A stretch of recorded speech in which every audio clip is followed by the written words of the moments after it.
Hello दोस्तों, कैसे हैं आप सभी लोग। मेरा नाम है सुमित राठी और आप सभी मेरे साथ हैं इंडिया के नंबर 1 स्टडी चैनल जिसका नाम है यूपीएससी 101। अभी मैं कमेंट पढ़ रहा था यार, कई बच्चे कह रहे हैं सर क्लास का टाइम। अरे क्लास का टाइम फिक्स है, सुबह 9 बजे और शाम को 5 बजे।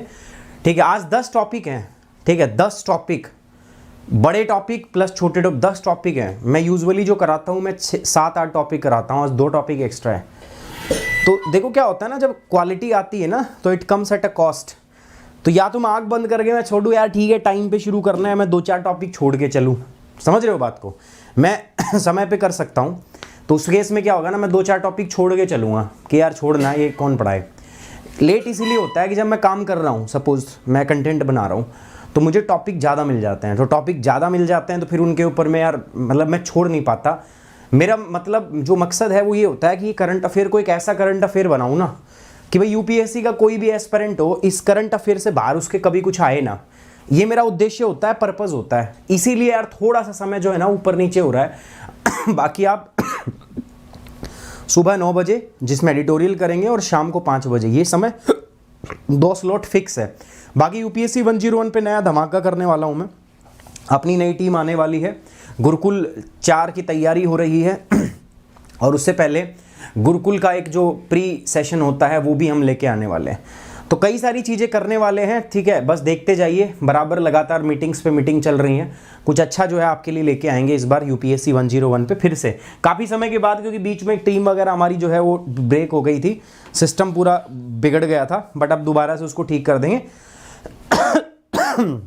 आप सभी का स्वागत है दोस्तों, सब लोगों का स्वागत है, सारे लोग आ जाइए। ठीक है,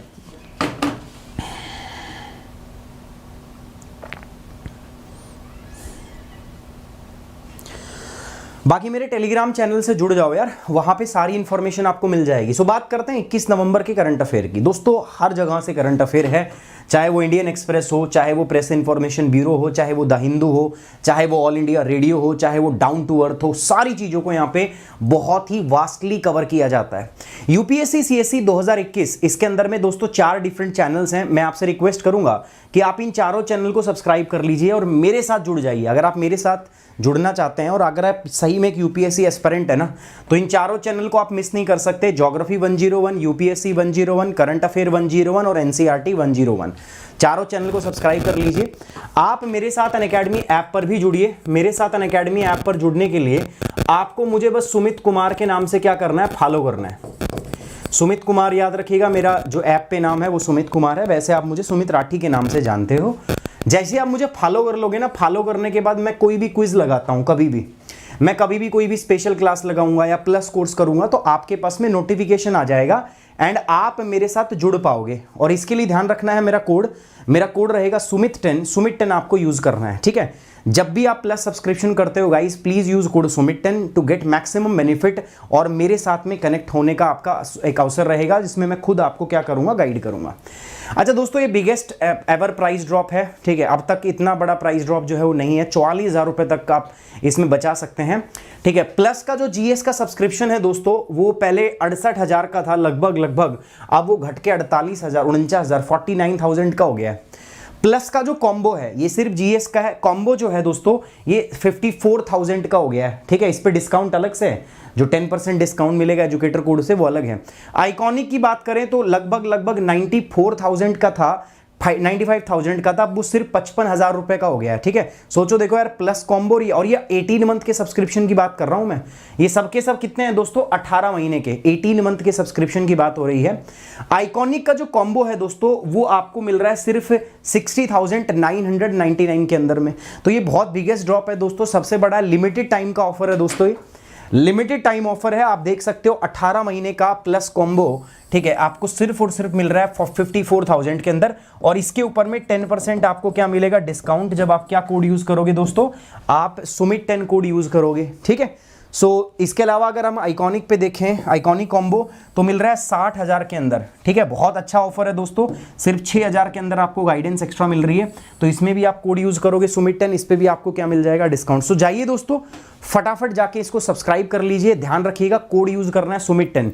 जिस भी बच्चे को सब्सक्रिप्शन लेना है ना, कमेंट बॉक्स में मेरा लिंक दिया हुआ है, उसको जाइए, क्लिक कीजिए दोस्तों, ओपन कीजिए, उसमें नाम, मोबाइल नंबर, अपना ईमेल एड्रेस, मेरा नाम सुमित कुमार, राठी और मेरा कोड सुमित10 ये भर के सबमिट कर दीजिएगा। मेरी टीम आपको कॉल कर लेगी, आपको बता देगी कैसे आपको यूपीएससी का सब्सक्रिप्शन लेना है, क्या प्रोसेस आपको फॉलो करना है, ठीक है। चलिए ये तो है। अब ये मेरा टेलीग्राम चैनल है, तो आप लोगों से रिक्वेस्ट रहेगी गाइस प्लीज़ ज्वाइन कर लीजिए टेलीग्राम चैनल को। जिन्होंने कर रखा है बहुत अच्छी बात है, जिन्होंने नहीं किया है ज्वाइन कर लीजिए, क्योंकि यहीं पे हम पीडीएफ वगैरह सब आपको प्रोवाइड करेंगे। आज का पहला बड़ा topic loss and damage fund. मैंने सुबह बताया था मॉर्निंग में जब हमने एडिटोरियल पढ़ा था कि इसके ऊपर एडिटोरियल आया हुआ था लॉस एंड डैमेज फंड के ऊपर। COP 27 जो है, जो बैठक चल रही है United Nation framework convention on climate change, उसकी जो कॉन्फ्रेंस ऑफ पैरिटी है, हाईएस्ट डिसीजन मेकिंग बॉडी, दोस्तों उसकी बैठक चल रही है कहाँ पर? इजिप्ट में। ये 2 हफ्ते से लगातार 15 दिन हो गया ऑलमोस्ट इस बैठक को, और फाइनली ये कंक्लूड हो गई है, मतलब ये समाप्त हो गई है। समाप्ति पर एक फंड की घोषणा हुई है, जिस फंड को नाम दिया गया है, ठीक है, लॉस एंड डैमेज फंड। ये एकमात्र सिग्निफिकेंट स्टेप है जो इसके अंदर में लिया गया है, लॉस एंड डैमेज फंड। इसके अलावा क्या हमें करना है ग्लोबल ग्रीन हाउस गैस को रिड्यूस करने के लिए, उस पर कोई मेजर और कॉन्क्रीट स्टेप नहीं आए हैं, है ना। सिर्फ और सिर्फ बात कर रहे हैं हम कोयला की, कोयला। बाकी फॉर्म ऑफ जो फॉसिल फ्यूल है, बाकी जीवाश्म ईंधन की किसी भी प्रकार की बातचीत यहाँ पे नहीं की गई है। तो कहने का मतलब क्या है, हमने COP 27 को, जो COP 27 है ना, UNFCCC की जो COP 27 की बैठक चल रही है, हमने इसको कहा था इम्प्लीमेंटेशन COP। हमने क्या कहा था? Implementation COP। इम्प्लीमेंटेशन COP का मतलब क्या है कि पहले हमने कई सारे डिसीजन ले रखे थे, लेकिन हम उनको इंप्लीमेंट नहीं कर पा रहे थे। तो इस कॉन्फ्रेंस ऑफ पैरिटी का प्रमुख उद्देश्य क्या था कि उन पुराने डिसीजन को क्या करना, इंप्लीमेंट करना। जो पुराने डिसीजन हमने लिए थे किस प्रकार से हम उनको लागू करें, ये इसीलिए हम इसको इम्प्लीमेंटेशन COP कह रहे थे। लेकिन इस इम्प्लीमेंटेशन COP के अंदर में कुछ बातें हैं जो अच्छी रही हैं, बाकी सब ऐसा ही रहा है, कुछ कॉन्क्रीट कुछ हुआ नहीं, ठीक है। 2 फंड जो हैं वो आपके लिए आए हैं, ठीक है। एक तो शील्ड था, ठीक है, एक शील्ड नाम है शायद उसका एक फंड का, और दूसरा फंड जो है ये है लॉस एंड डैमेज फंड। तो लॉस एंड डैमेज फंड जो है ये इंपॉर्टेंट है, ठीक है, एक सबसे बड़ी हाईलाइट है COP 27 की बैठक की। हालांकि इस फंड के अंदर में बहुत ज़्यादा डिटेल में नहीं बताया गया है, क्योंकि एक ट्रांजिशनल कमेटी बना दी गई है और इस पर डिटेल में डिस्कशन होगा नेक्स्ट COP में, यानी कि COP नंबर 28 के अंदर। अब इस पे बातचीत चलेगी, COP 28 में बातचीत चलेगी, 29 हो सकता है। इसको ऐसा नहीं है कि आज ये फंड बन गया, इसको बनते बनते तो 5-6 साल और हो सकते हैं, लग जाएं, ठीक है। लेकिन हाँ, COP 25 को इसमें COP 27 की इस बैठक के अंदर पहली बार रिकॉग्नाइज कर लिया गया है कि हाँ यार इसकी ज़रूरत है। आज से ठीक 20 साल पहले, यानी कि 2 दशक पहले, जो एक ग्रुप था आइलैंड ऑफ नेशंस का, ठीक है, वैनुअतु जो है एक आइलैंड नेशन था, जिसने सबसे पहले बार डिमांड की थी इस प्रकार के फंड की। उन्होंने कहा था कि यार जो आप लोग डेवलपमेंट कर रहे हो, जो विकसित देश ने जो डेवलपमेंट की है, उनका कॉस्ट हमें भुगतना पड़ रहा है। हमारा सी लेवल राइज हो रहा है और हमारी जगह जो हम आइलैंड कंट्री हैं, छोटे देश हैं वैसे भी, और हमारा बहुत सारा एरिया जो है पानी के नीचे डूब जाएगा। एक ऐसा लॉस होगा जिसको कोई रिपेयर नहीं कर सकता। तो इसको फाइनेंस कीजिए, हमें फंड दीजिए, हमें पैसा दीजिए, ताकि हम इससे क्या कर सके, अडेप्ट कर सके और मिटिगेट कर सके। तो लगभग 2 दशक से डिमांड चल रही थी, बट फाइनली इस डिमांड को एक्सेप्ट किया गया COP 27 के अंदर में, और इसके ऊपर काम होगा। हालांकि पूरी डिटेल अभी आई नहीं है, कैसे काम करेगा, कब से स्टार्ट होगा, कौन पैसा देगा, किसको इसमें से पैसा दिया जाएगा, ये अभी फाइनल नहीं है। बट अच्छी बात यह है कि हमने रिकॉग्नाइज किया है एक क्लाइमेट फाइनेंसिंग, क्लाइमेट फंडिंग के अंदर में एक हमने अच्छा कदम उठाया है। 2009 के अंदर में इसी प्रकार की COP की बैठक में सारे देशों ने मिलकर फैसला लिया था कि भैया हर साल जो है ना 2020 तक, 2009 में फैसला लिया था कि 2020 तक हम हर साल $200 बिलियन का फंड जुटाएंगे। किसने कहा था? डेवलप्ड नेशन ने। लेकिन आज तक वो लागू नहीं हुआ है, 2022 चल रहा है। तो अच्छी बात ये है यार कि चलो कम से कम ये फंड बन जाएगा, तो आपका जो क्लाइमेट फंडिंग है या फाइनेंसिंग है, ऐसे देश जिनको इर्रिपेरेबल लॉस हो रहा है, डैमेज हो रहा है, उनका नुकसान जो है उसकी भरपाई हो जाएगी। हालांकि इसके बारे में डिटेल में कुछ बताया नहीं है, बस इतना ही है। अभी एक ट्रांजिशनल कमेटी बना दी है, ट्रांजिशनल कमेटी को बता दिया कि भाई आप बताओगे कि किस प्रकार से इस फंड में पैसा आएगा, इस फंड की जो फंडिंग है उसको हम ब्रॉड कैसे कर सकते हैं, कैसे ज़्यादा मात्रा में इसमें पैसा लाएं, किसको हमें इसको देना है, ठीक है, किस देश को क्या एलिजिबिलिटी होनी चाहिए कि इसमें से उसको पैसा दिया जाए, कंपनसेशन दिया जाए। ये सारी बातें जो हैं वो ट्रांजिशनल कमेटी के द्वारा over the period of the time क्या होगी दोस्तों, तय की जाएगी। अभी इसके बारे में कुछ भी नहीं कहा गया है। समझ में आई बात दोस्तों? समझ में आई गाइस? अरे एक बार समझ में आई तो फटाफट से कमेंट बॉक्स में फिर ओके की रिपोर्ट कर दो यार, देर किस बात की कर रहे हो आप? सारे के सारे बच्चे दोस्तों एक बार फटाफट से कमेंट बॉक्स में ओके की रिपोर्ट कर दो यार।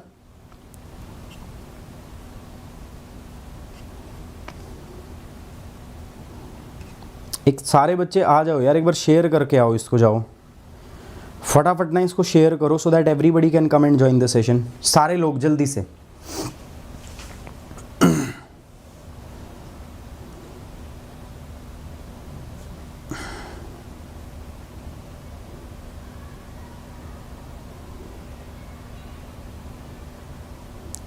शारनू पुजारी, ठीक है, thank you very much, you are most welcome. बाकी भी सेशन देखिए आप, मेरे एनवायरनमेंट के सेशन भी हैं वहाँ पे, वो भी देखिए, ठीक है। उसके अलावा मेरे करंट अफेयर के सेशन है, वो भी देखिए, ठीक है। एडिटोरियल हम कर रहे हैं, वो भी, ये चैनल है हमारा पूरा, इसको फॉलो कीजिए, आपको हर एक सेशन अच्छा लगेगा, आपको मज़ा आएगा, ठीक है। This is my guarantee to you. Loss and damage fund, चलिए अब इसकी मैं शुरुआत कर रहा हूँ, पढ़ा रहा हूँ, मुद्दा समझ में आ गया। इजिप्ट के अंदर में UNFCCC की बैठक चल रही थी, तो वो ख़त्म हो गई है और उसका जो फाइनल कंक्लूजन आया है वो क्या है, लॉस एंड डैमेज फंड। ये लॉस एंड डैमेज फंड जो है दोस्तों, ये बना दिया गया है। ये ऑपरेट कब करेगा, कैसे करेगा, कौन इसमें पैसा देगा, इसमें से किसको पैसा दिया जाएगा, वो अभी फाइनल नहीं है। उसके लिए एक ट्रांजिशनल कमेटी बना दी गई है और बोल दिया है कि आगे COP 28 में उसके ऊपर बातचीत करेंगे। अब बातचीत तो पता नहीं कब तक होगी, कब तक नहीं होगी, लेकिन हाँ, जो अच्छी बात है वो ये है कि यार एक जो एफर्ट किया जा रहा था छोटे आइलैंड नेशंस के द्वारा, उसको रिकॉग्नाइज कर लिया गया है, ठीक है, उसको मान लिया गया है, ठीक है। ये एक बड़ी जीत है, बाकी सब ऐसे ही है, ठीक है, बाकी इसमें कुछ खास आया नहीं है। तो COP27 India hails compensation fund approved at UN climate summit. Bharat ने भी इसकी तारीफ की है, कह रहा भाई ठीक है, बहुत बढ़िया काम कर दिया, मजा आ गया। GS paper 3 conservation, environmental pollution and degradation और एनवायरमेंटल इंपैक्ट असेसमेंट, ठीक है। GS पेपर 3 का भाग है, so it's very important. COP 27 की जो प्रेसिडेंसी है दोस्तों, उसने अभी एक ड्राफ्ट पेपर रिलीज किया है, जिसके अंदर में उन्होंने कहा है कि हम लॉस एंड कंपनसेशन फंड बनाएंगे। COP 27 प्रेसिडेंसी यानी कि इजिप्ट ने ड्राफ्ट पेपर जारी किया है, जिसमें कहा है हानि और क्षति सुविधाओं के गठन का प्रस्ताव हम यहाँ पे करेंगे। अब ध्यान से देखना, ये ड्राफ्ट पेपर है, मतलब अभी फाइनल कुछ नहीं है, एक बस अभी ठीक है बना दिया है, बट डिटेल क्या होगी इसकी वो अभी आउटलाइन होनी बाकी है। The latest development is broadly in tune with developing nation group demand. देखो ये डिमांड बहुत समय से हो रही है, डेवलपिंग नेशंस इसकी डिमांड बहुत समय से कर रहे हैं, ठीक है। भारत भी एक डिमांड कर रहा है कि भाई आज जो क्लाइमेट चेंज हो रहा है उसके लिए तो जिम्मेदार डेवलप्ड नेशंस हैं, उनको अपनी जिम्मेदारी को एक्सेप्ट करना चाहिए और इसके लिए उनको फंड फाइनेंस करना चाहिए, पैसा देना चाहिए, ताकि जो आज के वर्तमान के देश हैं वो अपने आप को अडेप्ट कर सके क्लाइमेट चेंज के अकॉर्डिंग और मिटिगेशन मेजर ले सके। नई नई टेक्नोलॉजी जो है, जो ग्रीन टेक्नोलॉजी, उसमें पैसा खर्च होता है, तो हमारी लंबे समय से डिमांड है कि वो पैसा आप हमें मुहैया कराओ, क्योंकि आज के क्लाइमेट चेंज के लिए आप जिम्मेदार हो। तो लगातार बड़े टाइम से ये डिस्कशन चल रहा था, तो उसकी तरफ एक पहला अच्छा कदम जो है यहाँ पे देखने को मिल रहा है। इससे ये बात पक्की हो जाती है कि जो इतने टाइम से जो आवाज आ रही थी कि भाई जो गरीब देश है, ठीक है, उसको सबसे ज्यादा क्षति हो रही है इन विकास के अलग अलग डिफरेंट मॉडल से, तो उस बात को अब बल मिला है जो हम इतने टाइम से कह रहे थे कि गरीब देश बेचारा पिसता जा रहा है, उसको जरूरत है, ठीक है, उसको वहां से निकालने के लिए कोई पैसा दे, तो उसके लिए फंड जो है वो बन गया है। तो इस बात को भी अब क्या मिल गई है दोस्तों, कंफर्मेशन मिल गई है। At least at some level industrialised nations that have done the most to the contribute climate change have responsibility to help. कह रहा कम से कम कुछ स्तर पर जलवायु परिवर्तन के योगदान करने के लिए जो अधिक योगदान देने वाले औद्योगिक राष्ट्रों की जो मदद है, ठीक है, इसकी जिम्मेदारी तो होगी। मतलब क्या हुआ, मैं आपको बताता हूं कि जो इंडस्ट्रियलाइज्ड वर्ल्ड है, जो आज अपने आप को इंडस्ट्रियलाइज नेशन कहते हैं, तो वो इंडस्ट्रियलाइज इसी से है ना कि उन्होंने औद्योगिकरण बहुत पहले शुरू कर दिया था। देखो यार, आज चाइना सबसे बड़ा एमिटर है, सबसे ज़्यादा पोल्यूशन करता है, सबसे ज़्यादा ग्रीन हाउस गैस एमिट करता है, लेकिन यार 1970 से पहले तो चाइना ने भी नहीं किया था ना, वहाँ पर भी इंडस्ट्री इतनी नहीं थी। तो उससे पहले तो किसने किया था, जो आज के इंडस्ट्रियलाइज्ड वर्ल्ड है, यूरोपियन कंट्रीज, अमेरिका, तो वो हिस्टोरिकल पॉल्यूटर रहे हैं, वो हिस्टोरिकल एमिटर रहे हैं, तो ये कम से कम उनकी जिम्मेदारी है। तो कह रहा है कि ये जो फंड बना है, तो कम से कम इस बात की तो पुष्टि हो गई है, डेवलप्ड नेशन ने कम से कम कुछ तो जिम्मेदारी दिखाई है कि भैया हाँ, हम जिम्मेदार थे इसके लिए और हम इसको एक्सेप्ट कर रहे हैं, और उन्होंने एक सही दिशा में कदम यहाँ पे उठाया है। India also hello the compensation fund, Bharat ने भी इसकी तारीफ की है कि भाई बहुत बढ़िया, शाबाश, बल्ले बल्ले। बैकग्राउंड में चल के बात करते हैं दोस्तों, कह रहा है इन द अर्ली 1990s, अब इसका जो ये फंड आज बना है ना, इसकी नींव बहुत पहले रखी गई थी, ठीक है। 1990 के अंदर, अर्ली 1990 के अंदर जो अलायंस, एक ग्रुप बना था, alliance of small island state, छोटे छोटे आइलैंड नेशंस ने अपना एक ग्रुप बना रखा था, तो वो 1990 के अंदर बना के तब से डिमांड कर रहे थे कि भैया हमें जो लॉस हुआ है, ठीक है, उसके लॉस और डैमेज के लिए एक फंड बनाया जाए। आइलैंड नेशंस होते हैं, आपको पता है ग्लोबल वार्मिंग होती है, ग्रीन हाउस गैस ज़्यादा निकलती है, उससे क्लाइमेट ग्रीन हाउस इफेक्ट होता है, उससे ग्लोबल वार्मिंग होती है, उससे ग्लेशियर मेल्ट होते हैं और समुद्र का लेवल ऊपर आता है। तो जो कोस्टल एरिया है, जो लो लाइंग एरिया है, ठीक है, जो समुद्र तल से बहुत ज़्यादा ऊंचाई पे नहीं है, वो क्या हो जाते हैं, उनका एरिया डूब रहा है। तो 1990 के अंदर में एक जो है अलायंस बनाई थी छोटे छोटे आइलैंड नेशंस ने, और तब से वो इस बात की डिमांड कर रहे हैं भाई कि उनके लिए लॉस एंड डैमेज फंड एक अलग से होना चाहिए, जिसको फाइनली अभी रिकॉग्नाइज किया गया है। सबसे पहले अगर हम बात करें दोस्तों, उसके बाद में जब इन्होंने 1990 में बात की थी, तो उसके बाद में हमने कई यूएन समिट के अंदर में इस बात को उठाया है, और फाइनली अभी हमने इसको क्या कर लिया गया दोस्तों, एक्सेप्ट कर लिया है। For the first time at this year COP27 it was included in the agenda and become a centre piece of discussion. पहली बार 2022 के अंदर में COP के अंदर में इसको शामिल किया गया, इस पे चर्चा की गई और COP27 की चर्चा का एक केंद्र बिंदु बना रहा, और फाइनली इसको रिकॉग्नाइज कर दिया गया कि भाई हाँ, जो गरीब देश है उसके लिए एक लॉस एंड कंपनसेशन फंड तो जो है, लॉस एंड डैमेज फंड तो होना चाहिए। ठीक है, तो जीत हुई है उस विचारधारा की जो आज से 1990 के अंदर, मतलब आज से लगभग 2 दशक पहले शुरू हुई थी। कम से कम लोग जो हैं माने तो सही है डेवलप्ड नेशन की, हाँ ठीक है भाई हमारी वजह से ये सब हुआ है। अब ध्यान रखिएगा दोस्तों, आज से जो मैं बात कर रहा हूं तो वनूता, ठीक है, जो पहला आइलैंड था वनूता, ठीक है, तो वानुता वॉज द फर्स्ट आइलैंड, ये ओशिनिया के अंदर में है। इसने पहली बार इसकी डिमांड रखी थी, फर्स्ट आइलैंड था। फिर उसके बाद में ये सारे आइलैंड जो है ना, इनने मिलकर एक ग्रुप बनाया था। तो वानुता जो था वो पहला आइलैंड था जिसने इसकी क्या की थी दोस्तों, डिमांड की थी। अब सवाल उठता है हु विल फंड इट, कि इस फंड के अंदर में ना पैसा कौन डालेगा। भाई फंड तो बना दिया अपने लॉस एंड डैमेज फंड, इसमें पैसा कौन डालेगा, कौन इसके अंदर इन्वेस्ट करेगा, पैसा कहाँ से आएगा। तो वो ये बात कह रहा है कि the fund will initially draw contribution from the developed countries. कह रहा पहला तो पैसा जो है डेवलप्ड नेशन जो है ना उनसे किया जाएगा। लेकिन ध्यान रखिएगा दोस्तों, सिर्फ डेवलप्ड नेशन की यहां पे बात सीमित नहीं रखी गई है, मुख्यतः डेवलप्ड कंट्रीज हैं, बट इसके अलावा दोस्तों बाकी जो प्राइवेट और पब्लिक सोर्सेज हैं वो भी इसके अंदर में फंड दे सकते हैं। बात अभी ये भी चल रही है कि जो बड़े एमिटर हैं जैसे चाइना हो गया, इंडिया हो गया, भाई वो भले ही जिम्मेदार नहीं है लेकिन वो बड़े एमिटर हैं तो उनकी भी जिम्मेदारी बनती है। तो कहा गया है कि वो भी इसके अंदर में क्या करे, कंट्रीब्यूट करे।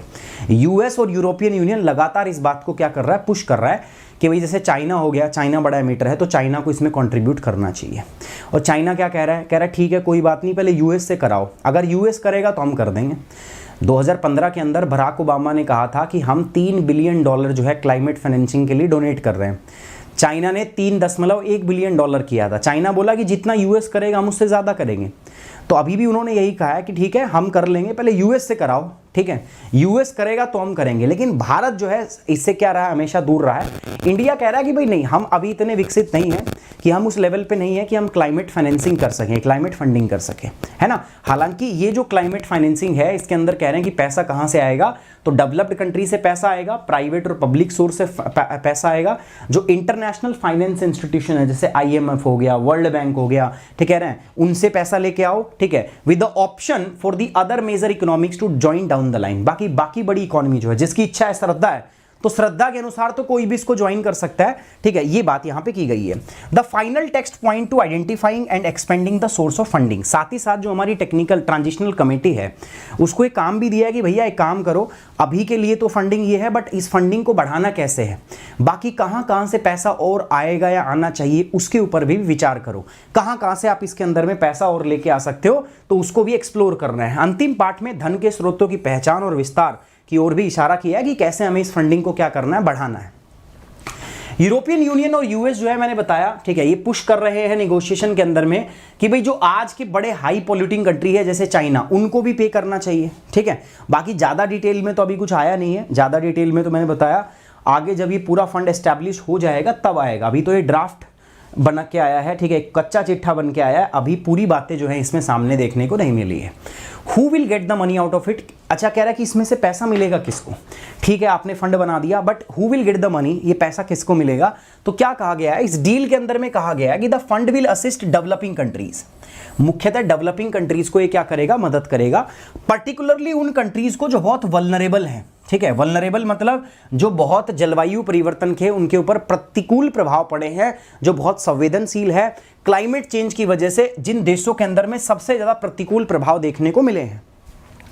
इसके अलावा इनके अलावा जो मिडिल इनकम कंट्रीज हैं जैसे भारत हो गया, ठीक है, और जो बहुत सीवियरली अफेक्टेड हुए हैं दोस्तों क्लाइमेट डिजास्टर से, उनको भी पैसा मिल सकता है। बट अगेन वही बात आती है कि फाइनल डिटेल अभी नहीं आई है कि एग्जैक्ट मैं आपको बता दूं कि किसको पैसा मिलेगा, वो अभी इसमें नहीं बताया, वो काम भी ट्रांजिशनल कमेटी पे छोड़ दिया गया है। बट माना जा रहा है कि जो आपका डेवलपिंग नेशंस हैं, जो गरीब देश है, ठीक है, जिन पे क्लाइमेट चेंज के सबसे प्रतिकूल प्रभाव पड़े हैं, उनको हम इसके अंदर में क्या कर रहे हैं दोस्तों, कवर कर रहे हैं। But there is still middle room for the middle income countries, जैसे पाकिस्तान, ठीक है, अभी फ्लड आया था पाकिस्तान में, तो ऐसे सिचुएशन में पाकिस्तान को भी कवर किया जा सकता है।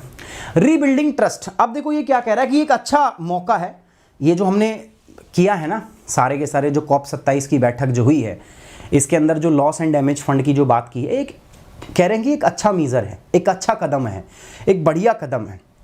2009 के अंदर में डेवलप्ड नेशन ने कही थी कि वो 100 बिलियन डॉलर देंगे 2020 तक, लेकिन वो उसको पूरा नहीं कर पाए हैं अभी तक, ठीक है, वो पैसा नहीं दे पाए हैं। हर साल कही थी उन्होंने कि 2020 के बाद में हर साल 100 बिलियन डॉलर हम देंगे और इसका इस्तेमाल किया जाएगा क्लाइमेट फाइनेंसिंग के लिए, क्लाइमेट फंडिंग के लिए, लेकिन अभी तक आया नहीं है वो पैसा, है ना।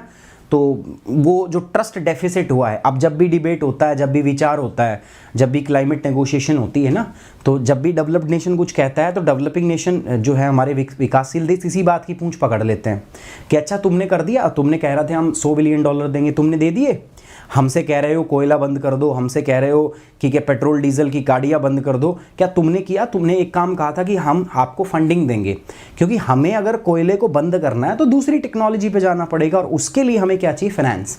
आप लोगों ने कहा था फाइनेंस हम देंगे, पैसा हम देंगे, क्या आप लोगों ने पैसा दिया? हमें नहीं दिया। जब आपने अभी तक पैसा नहीं दिया तो हम क्यों करें, है ना। तो एक ट्रस्ट का गैप था, ठीक है, भरोसा नहीं था, बट इससे कहा जा रहा है कि इससे थोड़ा सा ट्रस्ट जो है वो दोबारा से बिल्ड हो सकता है। ये एक अच्छा कदम है फॉर द रीबिल्डिंग ट्रस्ट। अब जो डेवलप्ड नेशंस है ना यार दोस्तों, वो पीछे हट रहे हैं, विकसित देश पीछे हट रहे हैं।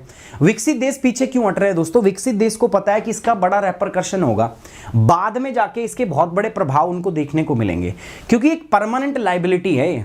अगर मान लो 100 बिलियन डॉलर की बात जो थी, अब ये 1 साल का तो है नहीं, 1 साल का, 2 साल का, 3 साल का ना, ये हर साल का क्या होगा? एक परमानेंट लाइबिलिटी होगा। इसीलिए डेवलप्ड नेशन जो है वो हट रहे हैं पीछे, कह रहे हैं कि भाई हमें क्यों पैसा दे, लॉस एंड डैमेज फंड के अंदर सारे देशों को इसमें पैसा डालना चाहिए, क्योंकि उनको पता है एक बार ये बन गया, ठीक है, यूएन के अंदर बन रहा है तो तुम्हें पैसा देना पड़ेगा, तुम्हारी क्रेडिटेबिलिटी रिस्क पे होगी। तो उनकी एक परमानेंट लाइबिलिटी का ऐसा खर्चा हो जाएगा जो परमानेंट चलता रहेगा, जिस खर्चे का कोई अंत नहीं है। तो इसीलिए वो भी थोड़े से हिचक रहे हैं, पीछे हट रहे हैं। तो ये एक बड़ी रेपरकशन है जिनकी वजह से वो पीछे हट रहे हैं।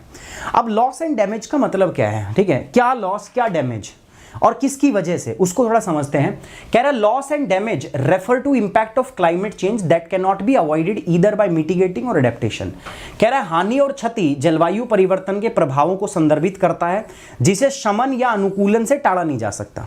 मतलब वो क्लाइमेट चेंज के प्रभाव जिनको आप जिनको टाल नहीं सकते, ना आप उनको मिटिगेट कर सकते हो और ना ही आप उनको टाल सकते हो, ठीक है। तो ऐसे को हम क्या कहते हैं? उसको हम कहते हैं लॉस एंड डैमेज।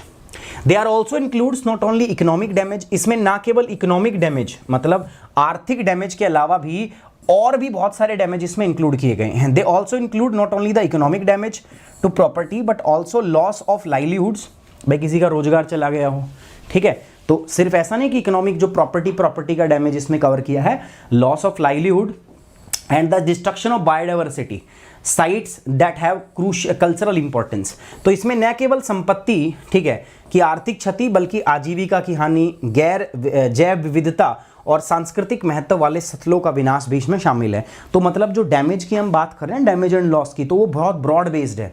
उसके अंदर हमने बहुत ब्रॉड बेस से डिफरेंट आयाम, कई सारे, मतलब ऐसा नहीं है कि उसमें सिर्फ हम लॉस सिर्फ इकोनॉमी का हम बात कर रहे हैं।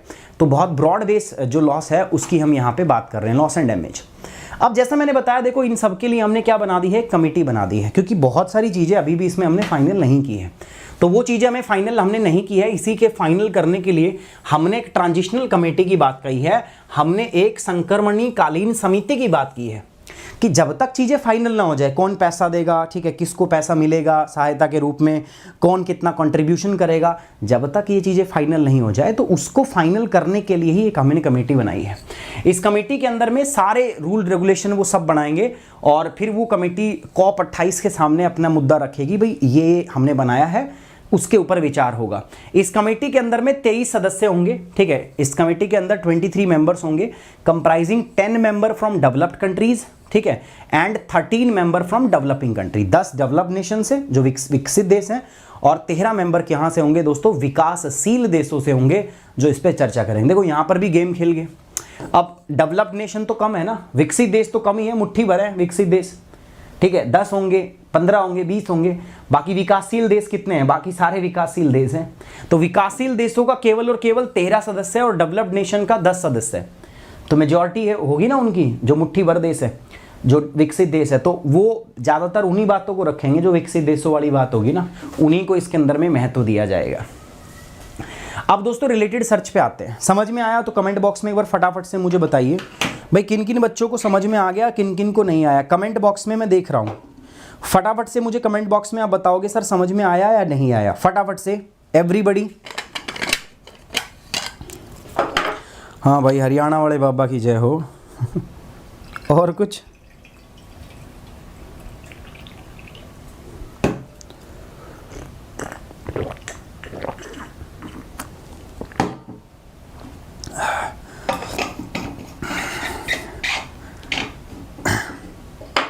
क्लियर है?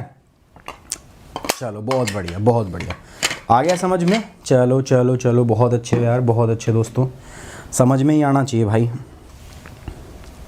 समझ में तुम्हारे नहीं आएगा तो फिर क्या फ़ायदा। अच्छा, आप समझ में आ गया तो एक बार लाइक और शेयर भी कर दो वीडियो को भाई। अगर समझ में आ गया तो एक बार वीडियो को लाइक और शेयर भी कर दीजिए, है ना। चलिए अब बात कर रहे हैं दोस्तों रिलेटेड सर्च। हमें क्या करना है, सबसे पहले हमें ग्लोबल शील्ड प्लान के बारे में बात करनी है। ये भी अभी लॉन्च हुआ है, COP 27 में ही हुआ है, ठीक है। ये 2 फंड हो गए, एक तो लॉस एंड डैमेज फंड हो गया और एक शील्ड फंड हो गया। तो ये शील्ड फंड क्या है? पाकिस्तान इसके अंदर में पहला वो है देश जिसको इसके तहत में सहायता मिलेगी, है ना। तो ये भी एक मैंने टॉपिक आज कवर किया, 15 तारीख को ये अप्रूव हुआ था, ठीक है। एक लॉस एंड डैमेज फंड और एक शील्ड फंड, 2 फंड बहुत इंपॉर्टेंट है। तो इनसे संबंधित यार इस बार पेपर के अंदर में पूरे चांस है कि सवाल आ सकता है। ग्लोबल एनवायरनमेंट फैसिलिटी यानी कि GEF के बारे में, ठीक है, क्या है ग्लोबल एनवायरनमेंट फैसिलिटीज, आपको देखना है, ठीक है। नेशनल एडेप्टेशन फंड क्या होता है फॉर क्लाइमेट चेंज, इसके बारे में जाके आप पढ़िए। तो ये फंड है ना, ये भी ग्लोबल एनवायरनमेंट फैसिलिटी, ये भी एक प्रकार की एक संस्था है जो किसके लिए काम करती है? क्लाइमेट फंडिंग के लिए, क्लाइमेट फाइनेंसिंग के लिए। तो प्यारे बच्चों ये 3 आपको रिलेटेड सर्च के टॉपिक है। अच्छा, रिलेटेड सर्च से आप समझते हो ना इसका मतलब क्या होता है? रिलेटेड सर्च में हम वो टॉपिक रखते हैं कि इस टॉपिक को तो हमने पढ़ा दिया, लेकिन यूपीएससी क्या करती है, एक टॉपिक के आसपास की चीजों को भी देखती है। तो एक मैं कॉम्प्रिहेंसिव तैयारी आपकी करा रहा हूं, मुझे पता है कि ये रिलेटेड सर्च यहीं पड़ा रहता है और आप इस पे ध्यान नहीं देते, पर ऐसा नहीं करना होता आपको। मैं रिलेटेड सर्च का टॉपिक इसीलिए इसमें डालता हूं ताकि आप जाओ और इसके ऊपर में प्रॉपर सर्च करो, आप ढूंढो इनको। आप कहोगे सर इसमें टाइम लगता है, तो ऑब्वियस सी बात है टाइम तो लगेगा, तो इससे टाइम लगेगा बट इसका रिजल्ट भी तो आएगा, इसका फ्रूट भी तो बहुत मीठा होगा दोस्तों। तो याद रखना, global shield plan, global environment facility, national adaptation fund for climate change, ये हमें ढूंढने हैं। उसके अलावा आगे बढ़ते हैं दोस्तों, प्रीलिम स्पेसिफिक प्री के अंदर में क्या क्या चीजें हमें करनी है। तो सबसे पहले प्री में आपसे सवाल पूछा जा सकता है लॉस एंड डैमेज फंड से, कि लॉस एंड डैमेज फंड क्या है। इसके अलावा UNFCCC का COP 27 इसके बारे में, पेरिस एग्रीमेंट के बारे में, क्योटो प्रोटोकॉल और क्लाइमेट फाइनेंसिंग, ये सारी चीजें आपसे प्रीलिम्स के लिए पूछी जा सकती है कि लॉस एंड डैमेज फंड क्या है, कहां से पैसा आएगा, ट्रांजिशनल कमेटी, वो सब।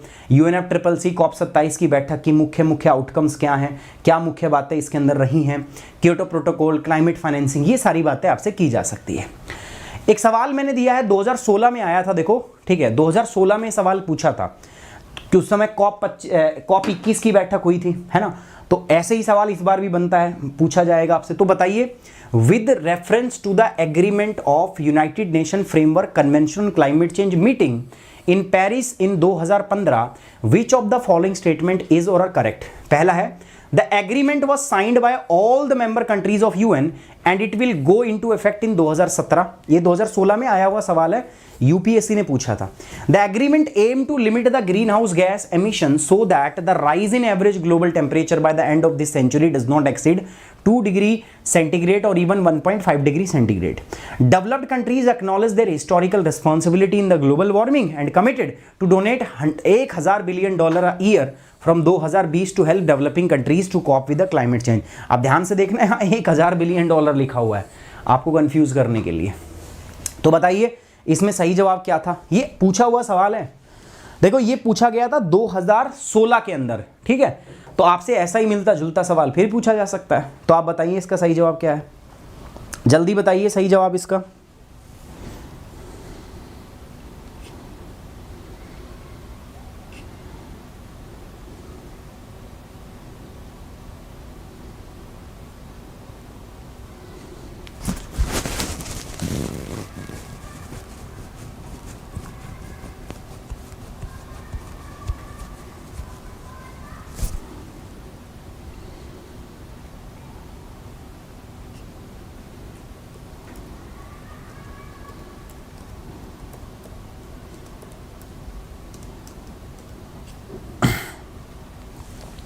चलिए आगे बढ़ते हैं अगले टॉपिक पे। तो इसका सही जवाब है बी, दूसरा ओनली, ठीक है। सेकंड था, पहला नहीं था, सेकंड ओनली, ठीक है। चलिए मेन स्पेसिफिक पे आते हैं। ये भी 2021 में देखो सवाल पूछा गया था।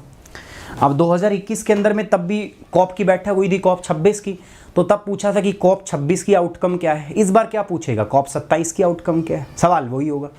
तो सवाल क्या है, describe the major outcome of 26 session of conference of parties to the United Nations Framework Convention on Climate Change. What are the commitment made by the India in this conference? ऐसा ही 2022 में पूछ लेगा। अब की बार क्या करेगा भाई, यहाँ पे कॉप 26 था तो यहाँ 27 कर देगा, ठीक है। ऐसा ही सवाल फिर पूछा जा सकता है। तो ये सवाल आपका बन सकता है ऐसा, ठीक है। तो आपको इसके बारे में देखना है। तो ये मेन स्पेसिफिक है। आगे बढ़ते हैं दोस्तों। तो दोस्तों एक बिगेस्ट प्राइस ड्रॉप हुआ है, सबसे बड़ा प्राइस ड्रॉप। लगभग 18 महीने का जो सब्सक्रिप्शन है आपका, उसके लिए आपको बहुत कम प्राइस पे करना पड़ रहा है। आप देखो प्लस कॉम्बो जिसका प्राइस 81,000 रुपये था, अब सिर्फ आपको 54,000 में मिल रहा है। जो आइकॉनिक कॉम्बो है कॉम्बो का मतलब होता है जिसमें जीएस प्लस ऑप्शनल होता है। तो इसको अगर आप देखोगे तो पहले प्राइस था 1,05,000 और अब ये सिर्फ और सिर्फ आपको 60,000 रुपये के अंदर में मिल रहा है लगभग। तो जाइए दोस्तों फटाफट से कोड यूज़ कीजिए सुमित 10 और जाके अनअकैडमी को सब्सक्राइब कीजिए। और ध्यान रखिएगा हमारा जो कमेंट बॉक्स है उसके अंदर में गूगल फॉर्म लगा हुआ है, उसके ऊपर जाके देखो तो उस गूगल फॉर्म पे क्लिक कीजिएगा, फॉर्म को भर दीजिएगा, ठीक है। वहाँ से आप यहाँ पर जुड़ सकते हैं। मेरी टीम आपसे संपर्क कर लेगी और सारी चीज़ आपको समझा देगी कैसे करना है, सब कुछ हो जाएगा। नेक्स्ट है दोस्तों आइवोरी ट्रेड। ये भी टॉपिक आया हुआ है इंडियन एक्सप्रेस के अंदर में। मैं आपको टॉपिक दिखा देता हूँ। थैंक्स टू नामीबिया फॉर चीता, India abstain on the ivory trade vote.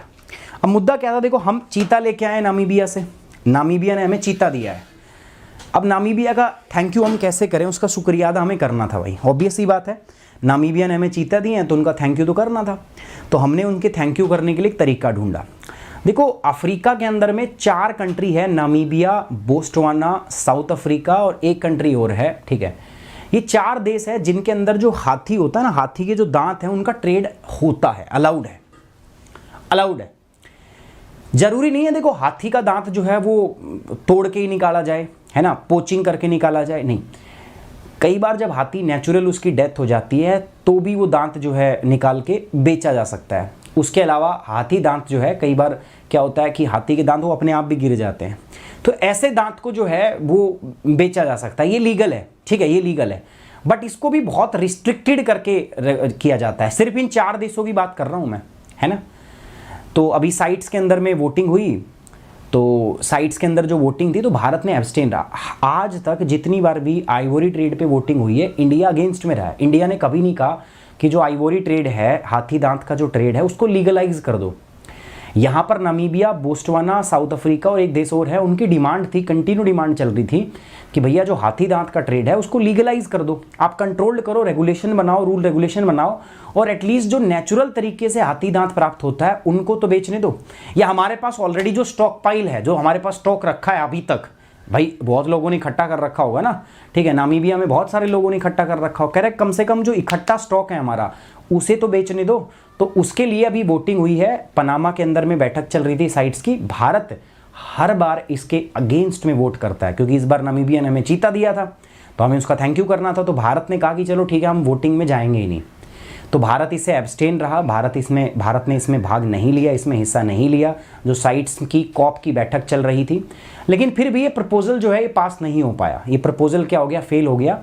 और साइट्स ने इस बात की अनुमति बिल्कुल भी नहीं दी कि जो अफ्रीकन हाथी के दांत जो है उनको तोड़ के या नेचुरल तरीके से जो मिले हुए उनको ट्रेड किया जाए। उसको डिमांड को क्या कर दिया गया दोस्तों, सिरे से खारिज कर दिया गया। तो चलिए इसी मुद्दे पे पढ़ते हैं। वैसे अफ्रीकन एलिफेंट और एशियन एलिफेंट मैंने थोड़े दिन पहले आपको बताया भी था, साइट्स के ऊपर एक क्वेश्चन भी दिया था मैंने, 3 दिन पहले की बात है मुश्किल से। चलिए फिर से बात करते हैं, ठीक है। भारत में कछुआ था जिसके ऊपर बात हुई थी और अफ्रीकन हाथी पे बात हुई थी, कोई बात नहीं, फिर से एक बार बात कर लेते हैं। तो क्या है आइवरी कोस्ट, मुद्दा समझ में आया, ठीक है। चलिए इसी पे बात कर रहे हैं। जीएस पेपर 3 का पार्ट हो गया, क्योंकि कंजर्वेशन रिलेटेड इश्यूज है, ठीक है, कंजर्वेशन से संबंधित है। साथ ही साथ में अगर हम बात करें तो आपका इंटरनेशनल इंस्टीट्यूशंस भी है। Sites is an international institution, एक अंतरराष्ट्रीय संस्था है, इसीलिए हम इसके बारे में पढ़ रहे हैं। कॉन्टेक्स्ट क्या है, कह रहा for the first time since joining the sites. देखो जब से हमने साइट्स को ज्वाइन किया है ना, हमने 1976 में ज्वाइन किया था, 1976 में, तब से लेकर आज तक इंडिया ने हमेशा आइवरी हाथी दांत के ट्रेड के अगेंस्ट में वोट किया था। लेकिन पहली बार हमने क्या कहा है कि भाई ठीक है, आपने हमें चीता दिया है, हम इस वोट में जाके हिस्सा ही नहीं लेंगे, एब्सटेन रहेंगे हम, है ना। The proposal was defeated by 83 country 15, मतलब 15 देशों ने ही आइवरी ट्रेड के प्रपोजल को सपोर्ट किया है, ठीक है, कि भाई हाथी दांत का व्यापार होने दो। केवल 15 देश ऐसे थे जिसने इस बात को सपोर्ट किया है, 83 देश ऐसे थे जिसने इसके अगेंस्ट में वोटिंग की है कि नहीं भाई, चाहे लीगल, ये चाहे नेचुरल हाथी दांत हो, लेकिन आप इसको क्या करो, इसको लीगल मत करो, क्योंकि आप करोगे तो नेचुरल हाथी दांत को लाओ, लेकिन फिर शिकारी जो हैं जबरदस्ती मारेंगे हाथियों को और आप कंट्रोल नहीं कर सकते। अब जंगल में ऐसा थोड़ी ना हर हाथी के साथ में आप एक फॉरेस्ट ऑफिसर लगा दोगे, तो वो रेगुलेट करना बहुत मुश्किल हो जाएगा। तो इसीलिए बोला कि नहीं, इस प्रपोजल को हम आगे नहीं ले जाएंगे। तो हाल फिलहाल में 19वीं मीटिंग चल रही है, 19th बैठक है। जैसे हमारे UNFCCC में कॉप की 27वीं बैठक चल रही है, ऐसे ही साइट्स की भी बैठक चल रही है। साइट्स की भी जो कॉप है, कॉन्फ्रेंस ऑफ पैरिटी, उसकी दोस्तों 19th मीटिंग चल रही है। तो कॉप 19 ऑफ साइट्स जो है ये भी अभी चल रहा है। ये कहां चल रहा है दोस्तों, पनामा शहर के अंदर, पनामा सिटी के अंदर। तो इसके अंदर में प्रपोजल रखा था, मैंने बताया था 4 देशों ने। 4 देशों के नाम क्या है, नामीबिया, बोस्टवाना, साउथ अफ्रीका और जिम्बाब्वे, चारों साउथ अफ्रीकन कंट्रीज हैं। तो इन्होंने कहा था कि भैया आप रीओपन करो आइवरी ट्रेड को by delisting African elephant. African elephant को साइट्स की अपेंडेक्स 1 के अंदर रखा गया है। अपेंडेक्स 1 के अंदर में उन जीवों को रखा जाता है जो दोस्तों क्रिटिकली एंडेंजर्ड हैं, उनको प्रोटेक्ट करने के लिए हम अपेंडेक्स 1 में कर सकते हैं, ताकि उनसे संबंधित किसी भी प्रकार का ट्रेड ना हो, क्रॉस बॉर्डर ट्रेड हो ही ना। तो इन्होंने एक प्रपोजल रखा था, नामीबिया, बोस्टवाना, साउथ अफ्रीका और जिम्बाब्वे, चारों अफ्रीकन कंट्री है। इन्होंने कहा था कि जो आइवरी ट्रेड है उसको दोबारा से चलाओ, हाथी दांत का जो व्यापार है इसको दोबारा जो है चलाओ।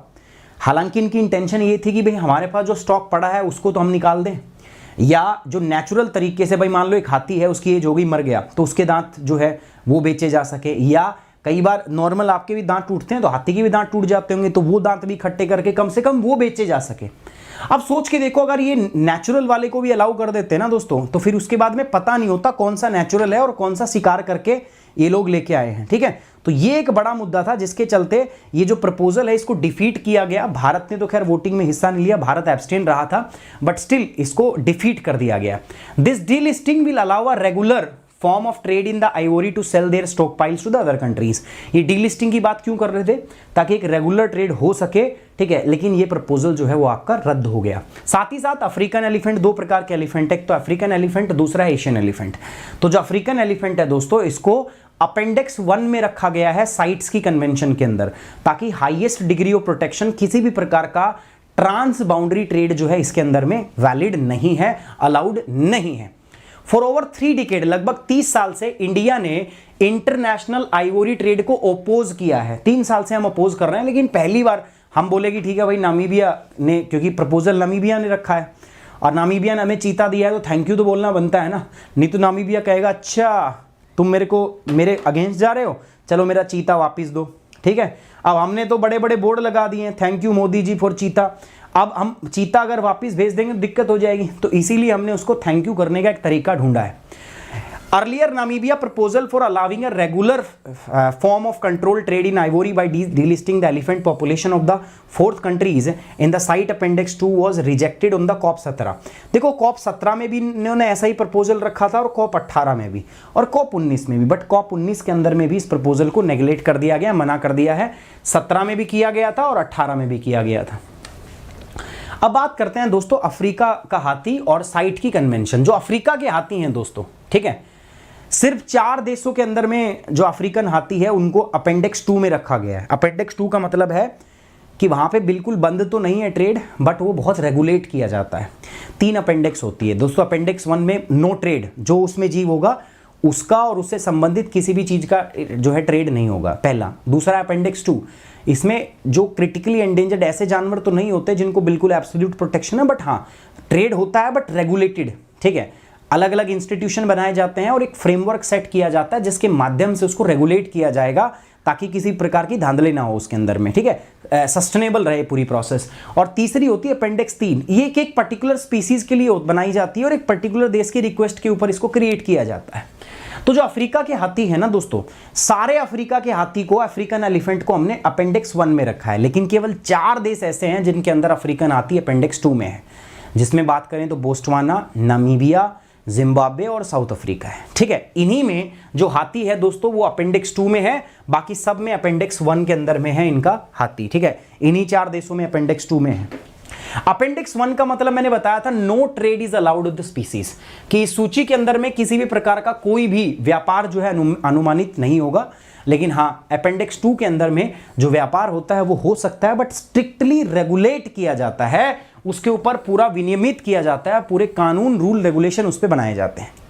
अब हम बात करते हैं क्या भारत के अंदर में क्या सिचुएशन है। भारत के अंदर में क्या आइवोरी ट्रेड होता है, क्या इंडिया में हम ट्रेड करते हैं हाथी दांत का, ठीक है। सो इंडिया की कंडीशन बताई गई है कि ivory trade was globally banned in 1989। पूरी दुनिया के अंदर में 1989 के अंदर में हाथी दांत का जो व्यापार है उसको बैन कर दिया था। हमने अफ्रीकन एलिफेंट को साइट्स की अपेंडिक्स 1 में रख दिया गया था। लेकिन हाँ ठीक है, जो 4 देश है जिसमें अफ्रीकन हाथी अपेंडिक्स 2 में था, वो अपने एग्जिस्टिंग स्टॉक को खत्म करने के लिए उसका व्यापार जो है वो कर रहे थे, ठीक है। 1970 तक 2000 ये चल रहा था।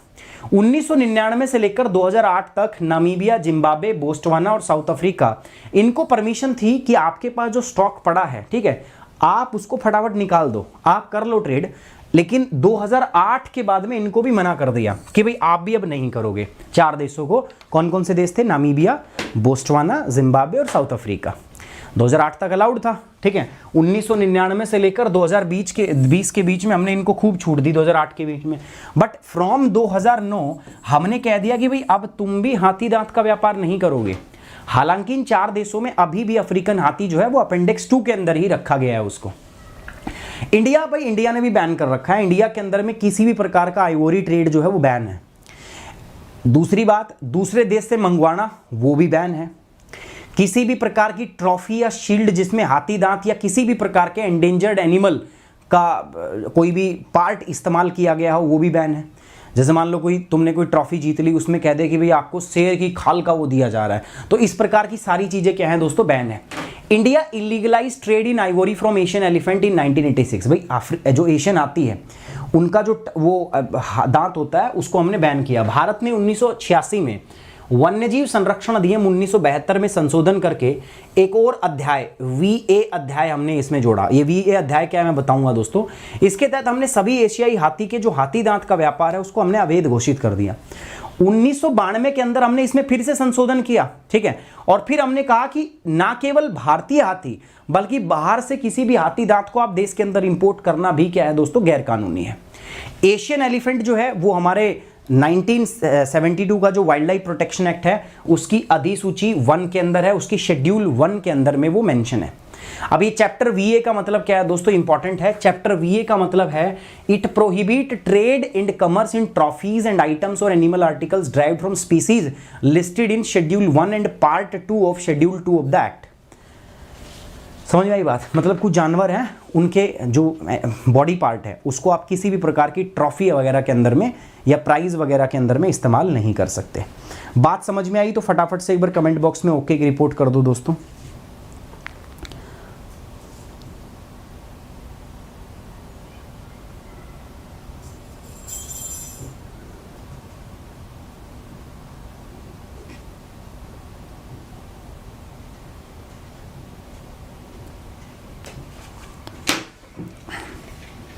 समझ में आया दोस्तों?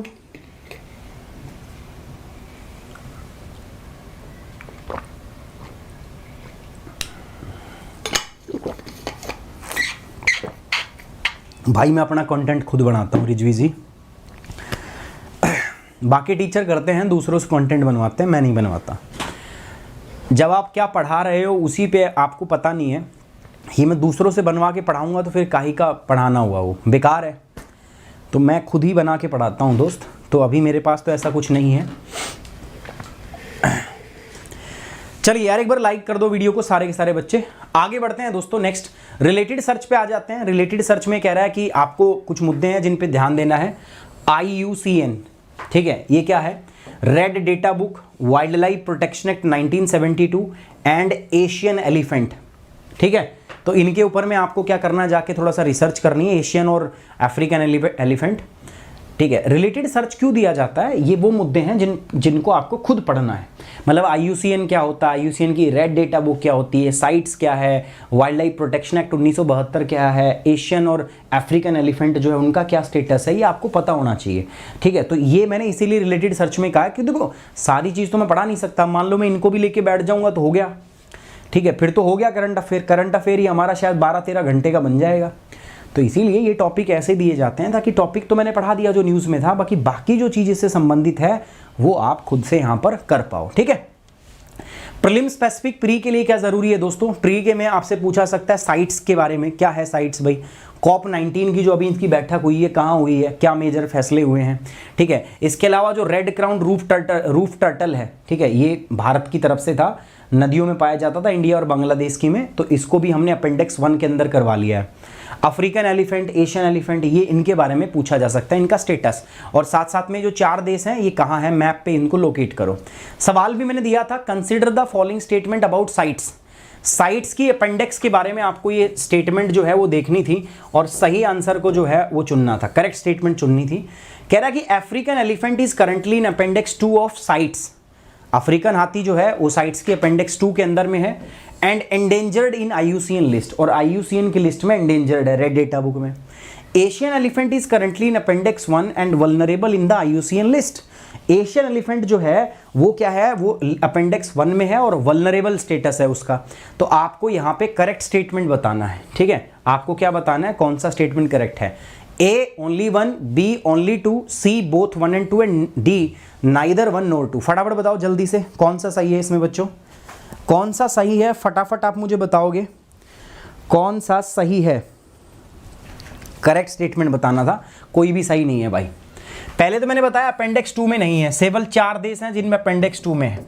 तो यहाँ पर क्या है दोस्तों, ये अपेंडिक्स कितने में है दोस्तों? 1 में है। पहली बात, स्टेटमेंट गलत। दूसरा, ये एंडेंजर्ड नहीं है, ये वल्नरेबल है। अफ्रीकन हाथी वल्नरेबल है बहुत मात्रा में अभी। एशियन एलिफेंट जो है ये ठीक है अपेंडिक्स 1 में ही है, ठीक है, बट यहां पर ये वल्नरेबल नहीं है, यहां पर ये एंडेंजर्ड है। तो ये इसका क्या हुआ, सही जवाब हुआ। तो D is the correct answer, इनमें से कोई भी सही नहीं है। आगे बढ़ेंगे मित्रों, नेक्स्ट टॉपिक पे आते हैं।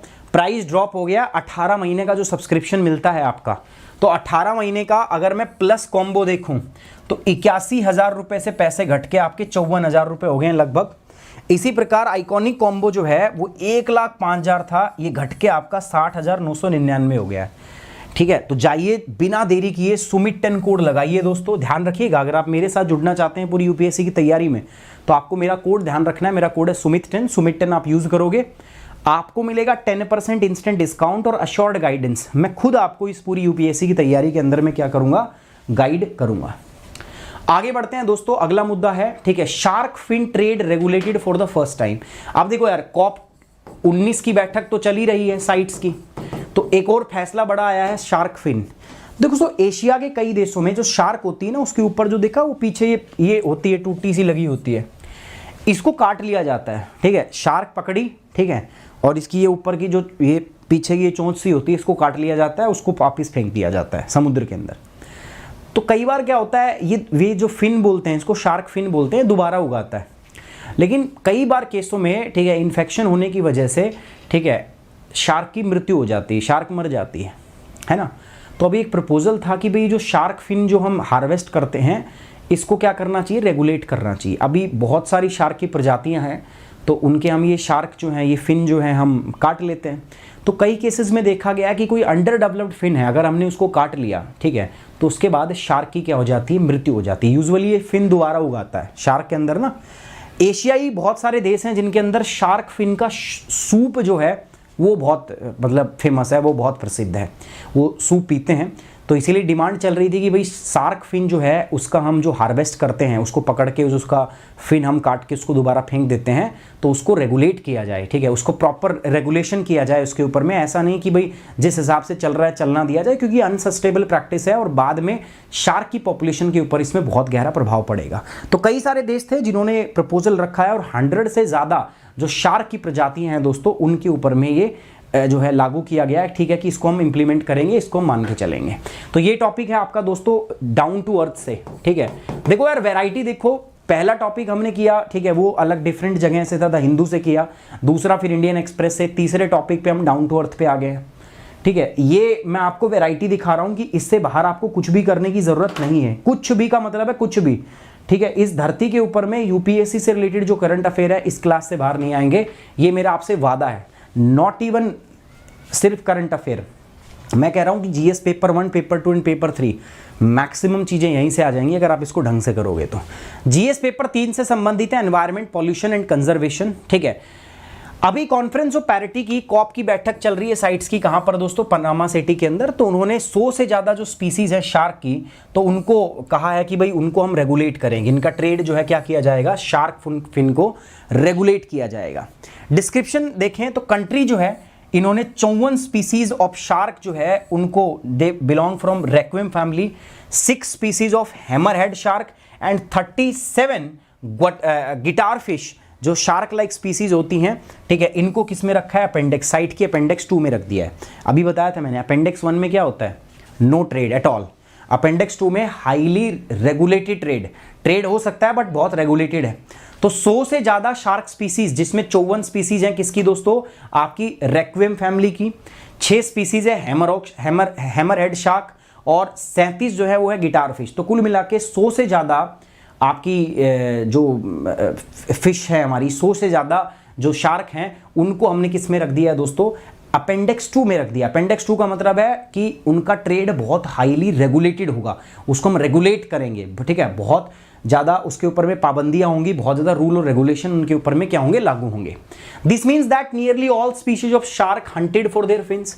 अब देखो ठीक है, रेगुलेटेड की बात हमने कह दी कि हम उसको रेगुलेट करेंगे, बट एक बात तो ये है, रेगुलेशन के बाद भी क्या है, मतलब ट्रेड अलाउड है। तो इसका मतलब है कि आप लगभग सारी शार्क जो है उनके फिन काट सकते हो, ठीक है, ये लीगलाइज किया गया है, इसको मनाया गया है। कह रहा है कि this means that nearly all species of shark hunted for their fins to be used for shark fin soup, जो एशियन कंट्रीज के अंदर में किया जाता है। आप समझ रहे हो मेरी बात, जो शार्क मछली होती है उसका जो फिन होता है ना ऊपर का, वो काट लिया जाता है, ठीक है, और दोबारा जो शार्क है उसको फेंक दिया जाता है समुद्र के अंदर में। तो यूजुअली शार्क सर्वाइव कर जाती है, but some point of time shark की जो है वो डेथ हो जाती है, मर जाती है बेचारी। तो ऐसी अवस्था के अंदर में ज़रूरी क्या है, ठीक है, कि उसको रेगुलेट किया जाए। लेकिन ये इससे कुछ फर्क पड़ेगा नहीं, ठीक है, ये यही बोल रहा है कि भाई सारे के सारी शार्क जो है उसके आपको शार्क फिन के रूप में उनका जो सूप है वो बनाने के लिए आप शार्क का फिन जो है वो गैदर कर सकते हो। तो अब होगा क्या, ठीक है, अब हमने इसको रेगुलेट करने की बात कर दी है, तो होगा ये कि जो कस्टम और एनफोर्समेंट ऑफिसर होते हैं ना वो उसको मॉनिटर करेंगे, है ना, जो कस्टम ऑफिसर होते हैं ना, जो पोर्ट पे होते हैं, तो जब वो शार्क फिन जाएंगे तो उसको बहुत ज़्यादा मॉनिटर किया जाएगा। Custom and enforcement officials can now ensure that only legal and sustainable trade take place and meets the requirement as specified in appendix 2। जो अपेंडिक्स 2 के अंदर में जो जो बातें लिखी हुई हैं, ठीक है, उनको माना जाए और उन्हीं को मानते हुए, उन्हीं को ध्यान में रखते हुए शार्क फिन का जो ट्रेड है उसको एंश्योर किया गया है। अपेंडिक्स 2 अ परमिट और certificate authorising international trade in specimen of species listed it can be granted by relevant authority. ठीक है, this is done only if the authorities are satisfied. देखो जो हमने बोला अपेंडिक्स 2 के अंदर, तो पहले में तो ट्रेड हो ही नहीं सकता। अपेंडिक्स 2 में ट्रेड हो सकता है बट वो रेगुलेटेड होता है। इसके लिए अलग अलग अथॉरिटी होती हैं जो इस बात को लीगलाइज करती है कि भाई आप कर सकते हो कि नहीं कर सकते। अपेंडिक्स 2 में, अपेंडिक्स 3 में मैंने बताया एक पर्टिकुलर स्पीसीज स्पेसिफिक होता है। ठीक है, तो अपेंडिक्स 2 के अंदर में जब अथॉरिटी को लगे कि हाँ यार इससे कोई ज़्यादा प्रभाव नहीं पड़ेगा, तो वो किसी भी एक पर्टिकुलर स्पीसीज का ट्रेड जो है उसको लीगलाइज इस प्रकार से कर सकती है। हाउ इट अनफोल्ड, ये हुआ कैसे? तो कह रहा कि कुछ 15 देश थे जो कॉन्फ्रेंस ऑफ पैरिटी के हिस्से थे, तो उन्होंने पहले बात की कि 54 स्पीसीज हैं, इनको किस में रखो भाई, इनको अपेंडिक्स 2 में रखो। उसके बाद फिर बाकी लोग भी आ गए, ठीक है कि नहीं नहीं इनको भी रखो। ये कौन कौन से थे देश? पनामा था, बांग्लादेश था, कोलंबिया था, ठीक है, आपका Dominican Republic, Ecuador, El Salvador, European Union, Gabon, Israel, Maldives, Senegal, सेलिन्स, श्रीलंका, ठीक है, उसके बाद सीरियन अरब रिपब्लिक, ये सारे देश थे जिन्होंने ये बात पहले रखी। फिर यूनाइटेड किंगडम, इसकी भी 5 पैरिटीज थी, यूरोपियन यूनियन की जिसमें ब्राज़ील, कोलंबिया हो गया, इक्वाडोर, पनामा, इन्होंने भी प्रपोज किया कि 6 स्पीसीज जो है हैमरहॉक, जो हैमर हेड शार्क है, उसको भी रखो। फिर उसके बाद इजराइल, केन्या, पनामा और सेनेगल ने प्रपोज किया किसको दोस्तों? गिटार फिश को। तो कुल मिला के फिर ये सारा 100 से ज़्यादा स्पीसीज थी जिनको हमने किसके अंदर रख दिया दोस्तों?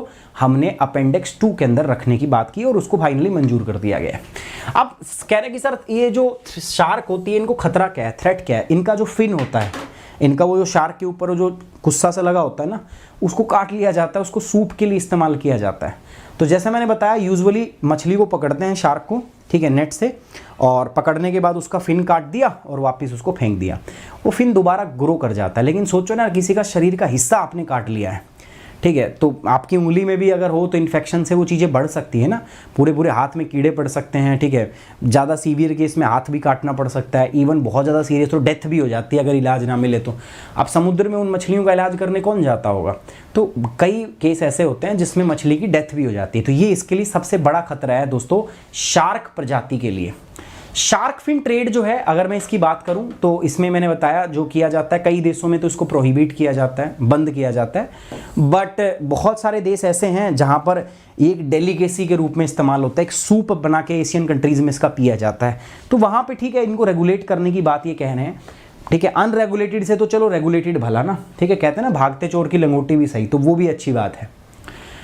आगे बढ़ते हैं दोस्तों। नेक्स्ट साइट्स क्या है दोस्तों? मैंने पिछला टॉपिक भी साइट से संबंधित था, ये टॉपिक भी हमारा साइट से संबंधित है। तो साइट्स क्या होता है? साइट की फुल फॉर्म जो है वो है convention on international trade in endangered species of wild fauna and flora, ठीक है, जंगली जीवों और वनस्पति की लुप्त प्राय प्रजातियों के अंतर्राष्ट्रीय व्यापार पर कन्वेंशन, ठीक है। ये एक इंटरनेशनल एग्रीमेंट है जो अलग अलग सरकारों ने कर रखा है, बहुत सारे देश इसके क्या हैं, सिग्नेटरी हैं। ये एक इंटरनेशनल एग्रीमेंट है to which state and regional economics integrate organisations adhere voluntary, जिसमें आप अपनी इच्छा से जुड़ते हो। भारत जो 1976 में जुड़ा था वो अपनी इच्छा से जुड़ा था, भारत को जबरदस्ती नहीं की गई थी, फोर्स नहीं किया गया था, इंडिया ने खुद इसको जाके ज्वाइन किया था। State that have agreed to bound by the convention, जो इसको ज्वाइन कर लेता है भाई, जिसने इसको ज्वाइन कर लिया, ठीक है, वो फिर इसकी कॉप में हिस्सेदार बन जाता है, ठीक है, और फिर उसको इसके नियम और रूल जो है वो मानने पड़ते हैं। Although CITES is legally binding on the parties, in other words, they have to implement the convention. एक बार अगर आप इसमें शामिल हो गए तो फिर आपको इनकी सारे रूल और रेगुलेशन को मानना पड़ेगा। It aim to ensure that, इसका उद्देश्य क्या है दोस्तों, कि अंतर्राष्ट्रीय व्यापार के अंदर में अगर हम किसी भी प्रकार के पेड़ पौधे या जीवों का अगर हम ट्रेड कर रहे हैं और अगर वो जीव लुप्त प्राय है, लुप्त होने वाले हैं, तो उनका सस्टेनेबल ट्रेड हमें इंश्योर करना है कि कहीं वो जीव जो है वो धरती से बिल्कुल लुप्त ही ना हो जाए, ठीक है। तो इस बात को इंश्योर करना इसी संस्था का काम है। इंपॉर्टेंट फैक्ट्स बताए जा रहे हैं, कह रहे हैं 1991 में South Africa was the first country in the world to declare great white shark legally protected species. 1991 में ग्रेट व्हाइट शार्क को कानूनी रूप से संरक्षित प्रजाति घोषित करने वाला पहला देश बना था दक्षिण अफ्रीका। 2010 में CITES rejected proposal from United State and Palau that would required countries to strictly regulate trade in several species of shark. But अभी 2022 के अंदर फाइनली 100 जो स्पीसीज है शार्क की, ठीक है, उनको अपेंडिक्स 2 में रख दिया गया है, मतलब उनका ट्रेड जो है रेगुलेटेड होगा। 2013 में New York state a major market and entry port for shark fins banned the shark fin trade, joining 7 other states of the United States and the 3 Pacific US territories in providing legal protection only। तो 2013 में New York ने ban कर दिया था। Overfishing has resulted in 71% global decline in the number of oceanic shark। जो over fishing हम कर रहे हैं ना, ज़्यादा मछली पकड़ रहे हैं, तो 71% जो जनसंख्या है वो आपकी कम हो रही है शार्क की। तो ये रिपोर्ट के अंदर में बताया गया है। अब दोस्तों आपको इससे संबंधित टॉपिक देखना है, वो है IUCN की रेड लिस्ट। बाकी अपेंडिक्स तो मैंने तीनों आपको बताई दी थी परसों के टॉपिक के अंदर, मैंने अपेंडिक्स 1, अपेंडिक्स 2, अपेंडिक्स 3 तीनों आपको बताई थी। तो ये आपको रिलेटेड सर्च के अंदर में जाके करना है। प्रीलिम्स के हिसाब से सर क्या जरूरी है, पीटी के पॉइंट ऑफ व्यू से प्रीलिम्स को ध्यान में रखते हुए दोस्तों आपको पढ़ना है कि रेगुलेशन क्या है शार्क ट्रेड के ऊपर, जो अभी कॉप 19 के अंदर में क्या फैसले लिए गए हैं, ठीक है। शार्क के बारे में, इसको थ्रेट क्या है, शार्क फिन क्या होता है, ठीक है, साइट्स के बारे में। तो मुख्यतः मैं आपको बताऊंगा कि जो कॉप 19 कंफ्यूज मत होना यार, दुनिया के अंदर में कोई भी इंटरनेशनल कन्वेंशन होती है, सबके अंदर में कॉप होती है। आप कहोगे सर UNFCCC की भी कॉप 27 बोल रहे हो आप, और ये जो है इसकी साइट्स की भी आप क्या बोल रहे हो, इसकी आप कॉप 19 बोल रहे हो। दोस्तों ये अलग अलग कन्वेंशन है, ये अलग के काम, ये क्लाइमेट चेंज के लिए है, ये जीवों का जो ट्रेड होता है उसको प्रोटेक्ट करने के लिए, तो सबकी होती है और सबकी कॉप भी होती है, ठीक है। वो अपने हिसाब से काम करते हैं, तो अलग अलग होती है ना। अब जरूरी नहीं कि सेम टाइम पे बैठा को, ये भी अलग अलग समय पे हो सकती है। जैसे convention on biological diversity CBD, ठीक है, CBD की भी कॉप होती है, ठीक है।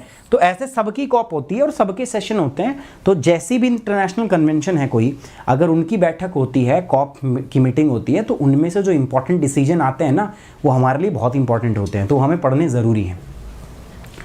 आगे बढ़ेंगे दोस्तों। बिगेस्ट प्राइस ड्रॉप एवर, 18 महीने का जो सब्सक्रिप्शन है, जिसका पहले प्राइस था प्लस कॉम्बो का, कॉम्बो ही लेना, GS ऑप्शनल दोनों मिलते हैं इसमें। तो पहले प्राइस था 81,000 रुपये दोस्तों, अब प्राइस घट के हो गया है 54,999 रुपीज़। ऐसे ही आइकॉनिक कॉम्बो जो है, इसका प्राइस जो था वो था 1,05,000 और इसका प्राइस घट के हो गया 60,999 रुपये। तो जाइए दोस्तों, कोड ध्यान रखना है आपको, सुमित 10 कोड है मेरा, सुमित 10 कोड आपको लगाना है और फटाफट जाके आप अनअकैडमी को सब्सक्राइब कर लीजिए। अगला टॉपिक है दोस्तों हमारे पास नेटवर्क रेडीनेस इंडेक्स 2022 कि जो हमारे नेटवर्क हैं क्या वो रेडी हैं, अभी क्या नेटवर्क तैयार है, क्या हमारे देश के अंदर रूल रेगुलेशन प्रॉपर है, ठीक है। उसको ध्यान में रख के एक पोलैंड की कोई NGO है, नॉन गवर्नमेंटल ऑर्गेनाइजेशन है, आई थिंक मे बी यार चेक करेंगे हम कौन सी संस्था है। तो एक NGO है, उसने एक रैंकिंग रिलीज़ की है। तो भारत को काफ़ी अच्छी रैंकिंग मिली है, 61 के आसपास भारत को स्थान मिला है टोटल देशों में से, और कई कैटेगरीज में भारत ने बहुत एक्सीलेंट किया है। इंडिया के अंदर में, दुनिया के अंदर में आर्टिफिशियल इंटेलिजेंस का सबसे ज़्यादा जो टैलेंट है वो भारत के अंदर है। ऐसी बहुत सारी रैंकिंग बताई गई है, अलग अलग रैंकिंग में भारत को अलग अलग जो है स्थान यहाँ पे मिला है। समझ में आ रहा है दोस्तों अभी तक? पिछला टॉपिक समझ में आया, शार्क फिन वाला। पहला हमने बात किया था क्लाइमेट फंड की, लॉस एंड डैमेज फंड। दूसरा हमने बात किया आइवोरी ट्रेड की। तीसरा हमने बात किया दोस्तों शार्क फिन ट्रेड की, ठीक है। अब आप कहोगे सर आज का तो ऐसा लग रहा है जैसे एनवायरनमेंट का ही करंट अफेयर हो, बट यार है इंपॉर्टेंट हैं तो हम पढ़ रहे हैं, अदरवाइज तो हम नहीं पढ़ते, but they are important because important चीज़ें हम यहाँ डिस्कस कर रहे हैं, तो that's why we have to do it, okay.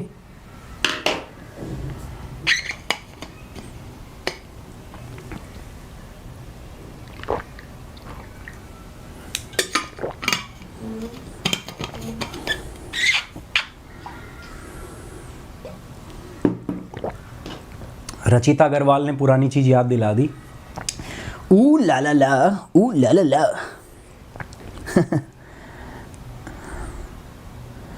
करते रहो यार, पढ़ते रहो, ठीक है, पढ़ना ज़रूरी है, समझ रहे हो। पढ़ाई आपको करनी ज़रूरी है, पढ़ना ज़रूरी है भाई, ज़िंदगी ऐसे ही चलती रहेगी, कुछ अच्छा करना है, ठीक है।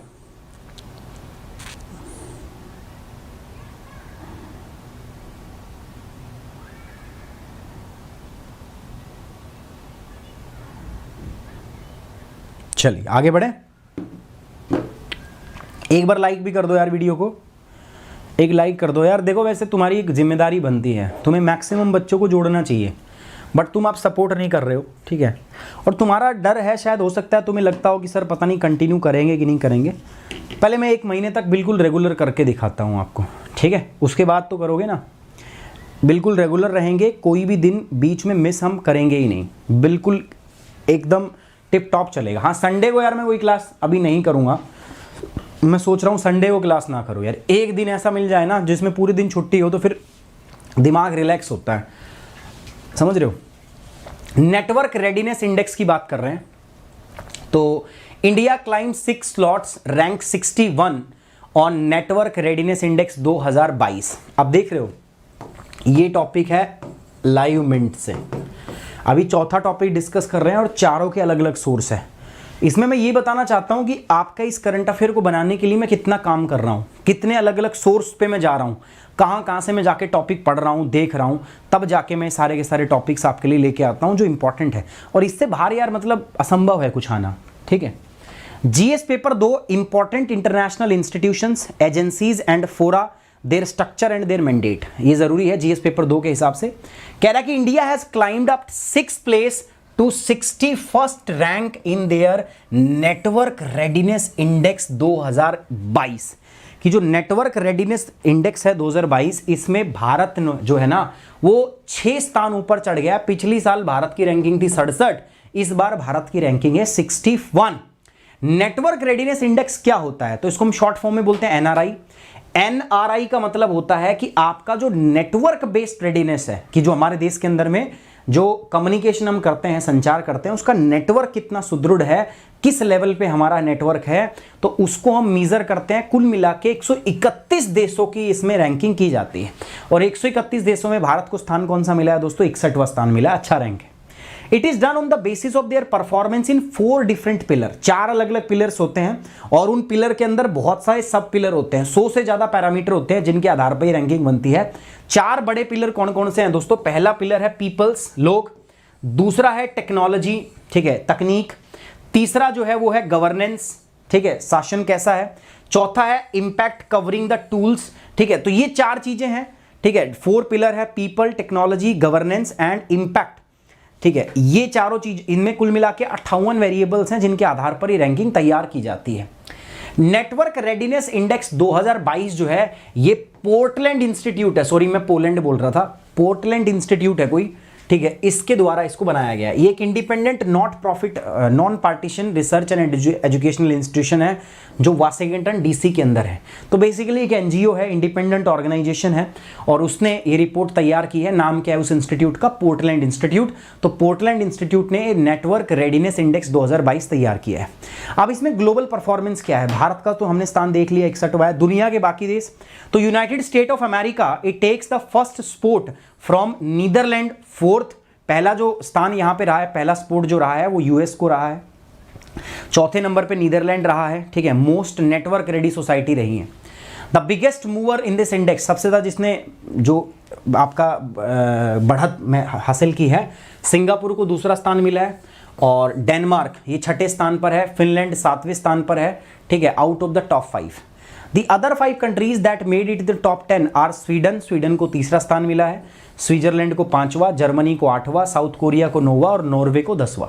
तो ये टॉप परफॉर्मर है। इंडिया की परफॉर्मेंस कह रहे हैं बहुत अच्छी है भाई। जिस ग्रुप में इंडिया आता है, इंडिया मिडिल इनकम कंट्रीज के ग्रुप में आता है। मतलब भारत जैसे देश में लोगों की आय मध्यम वर्ग में मानी जाती है। इस वर्ग के अंदर में जितने बाकी देश है ना उनसे हम बहुत आगे हैं, बहुत अच्छा स्कोर है। तो नेटवर्क रेडीनेस इंडेक्स में भारत का स्कोर क्या है? अच्छा है दोस्तों। India has a greater network readiness that it would be expected to the given income level. जो भारत में लोगों की इनकम है उस लेवल पर जो नेटवर्क होना चाहिए, भारत का कह रहे हैं नेटवर्क उससे कहीं अच्छा है, कहीं ज़्यादा बेहतर है, कहीं बढ़िया है। It has not only improved its ranking in Network Readiness Index 2022 but has also improved its score। Bharat ने ना केवल रैंकिंग बढ़ाई है, भारत ने अपना स्कोर जो है वो भी बहुत अच्छा कर लिया है। पहले भारत का स्कोर कितना था? पहले भारत का स्कोर था 49.74 2021 में और इस बार हमारा स्कोर कितना हुआ है? 51.19% हो गया है 2022 में भारत का स्कोर। परफॉर्मेंस अच्छी हुई है। India is ranked out of 36 in the group of lower middle income countries after Ukraine. ठीक है, यूक्रेन 50वें नंबर पे रहा है, इंडोनेशिया 59वें 59 कंट्रीज़ पे रहा है। उसके अलावा लोअर इनकम कंट्रीज़ में भारत की रैंकिंग बहुत अच्छी रही है, भारत 61वें स्थान पर। Notable the country has a score higher than the income group average in all the pillars and sub pillar. अगर मैं स्पेसिफिक आपको बताऊं तो देखो, एआई के अंदर में इंडिया को पहली रैंक मिली है, एआई टैलेंट कंसंट्रेशन। एआई में जो प्रतिभा एकाग्रता है उसमें भारत को पहला स्थान मिला है। मोबाइल ब्रॉडबैंड और इंटरनेट ट्रैफिक के अंदर भारत को दूसरा स्थान मिला है, ठीक है। इसके अलावा अगर हम देखें तो थर्ड रैंक मिली है हमें एनुअल इन्वेस्टमेंट इन टेलीकम्युनिकेशन सर्विसेज के अंदर एंड डोमेस्टिक मार्केट साइज के। फोर्थ रैंक मिला है हमें आईसीटी सर्विस एक्सपोर्ट के अंदर में, कि इंफॉर्मेशन एंड कम्युनिकेशन टेक्नोलॉजी का सर्विसेज जो उनका एक्सपोर्ट कितना कर रहे हैं। पांचवी रैंक मिली है हमें इन FTTH building internet subscription and AI scientific publication के अंदर, ठीक है। तो ये नेटवर्क रेडीनेस इंडेक्स था दोस्तों, ये आया हुआ था आपका लाइवमेंट के अंदर में, तो ये मैंने आपका कवर कर दिया है। भारत को 61वां स्थान मिला है और भारत अपने इनकम ग्रुप के हिसाब से बहुत अच्छा परफॉर्म कर रहा है, ठीक है। गाइज यार 400 लाइक तो कर दो, ठीक है। देखो कैसी स्थिति हमारी आ गई है कि हमें 400 लाइक्स के ऊपर में बात करनी पड़ रही है। कर दो यार प्लीज़, इतनी दया करो, ठीक है।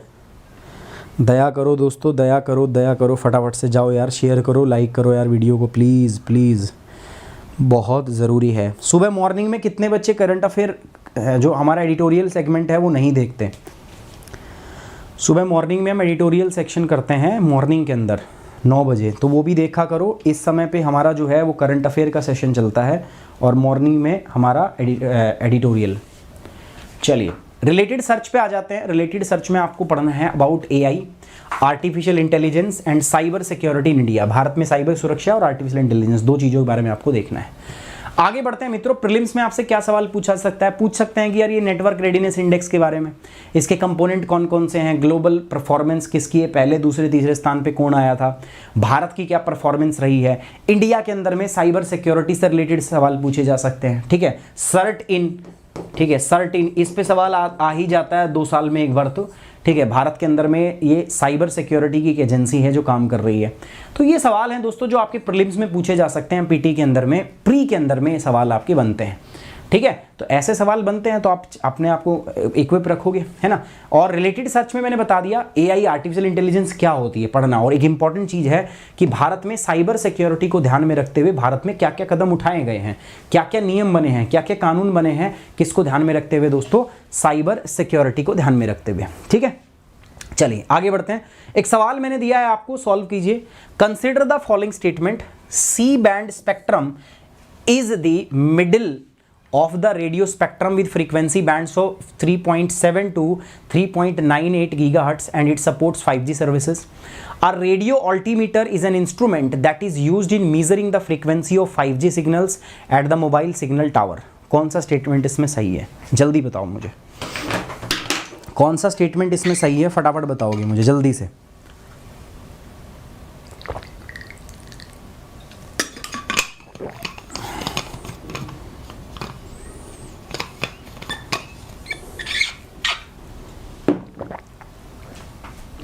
यार देखा करो, एडिटोरियल सेक्शन देखा करो, बहुत ज़रूरी है, बहुत इंपॉर्टेंट है, देखना वो।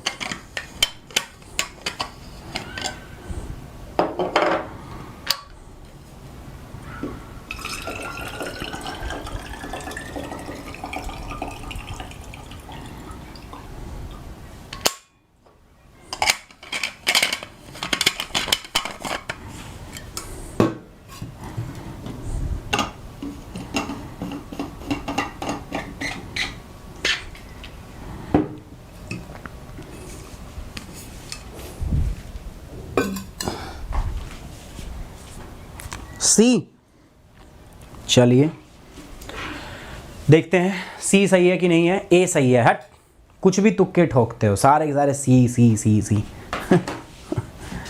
तुक्के मारने में एक नंबर हो, ठीक है। शर्म भी नहीं आती है बिल्कुल भी, ऐसे ऐसे तुक्के मारते हो, है ना।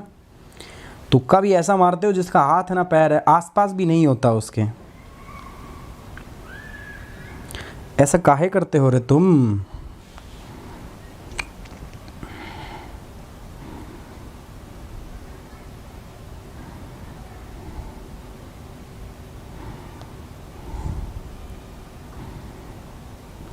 चलिए आगे बढ़े, नेक्स्ट करते हैं। नेक्स्ट टॉपिक जो है हमारा, उससे पहले दोस्तों 18 महीने के सब्सक्रिप्शन पे डिस्काउंट आ गया है दोस्तों। देखो 44,000 रुपये तक का डिस्काउंट है। आइकॉनिक कॉम्बो जिसमें जीएस और ऑप्शनल दोनों का सब्सक्रिप्शन आपको मिलता है, वो आपको पहले मिलता था 1,05,000, अभी मिल रहा है सिर्फ 60,000 रुपये के अंदर। तो जाइए दोस्तों, देर मत कीजिए, जाके इसको सब्सक्राइब कर लीजिए।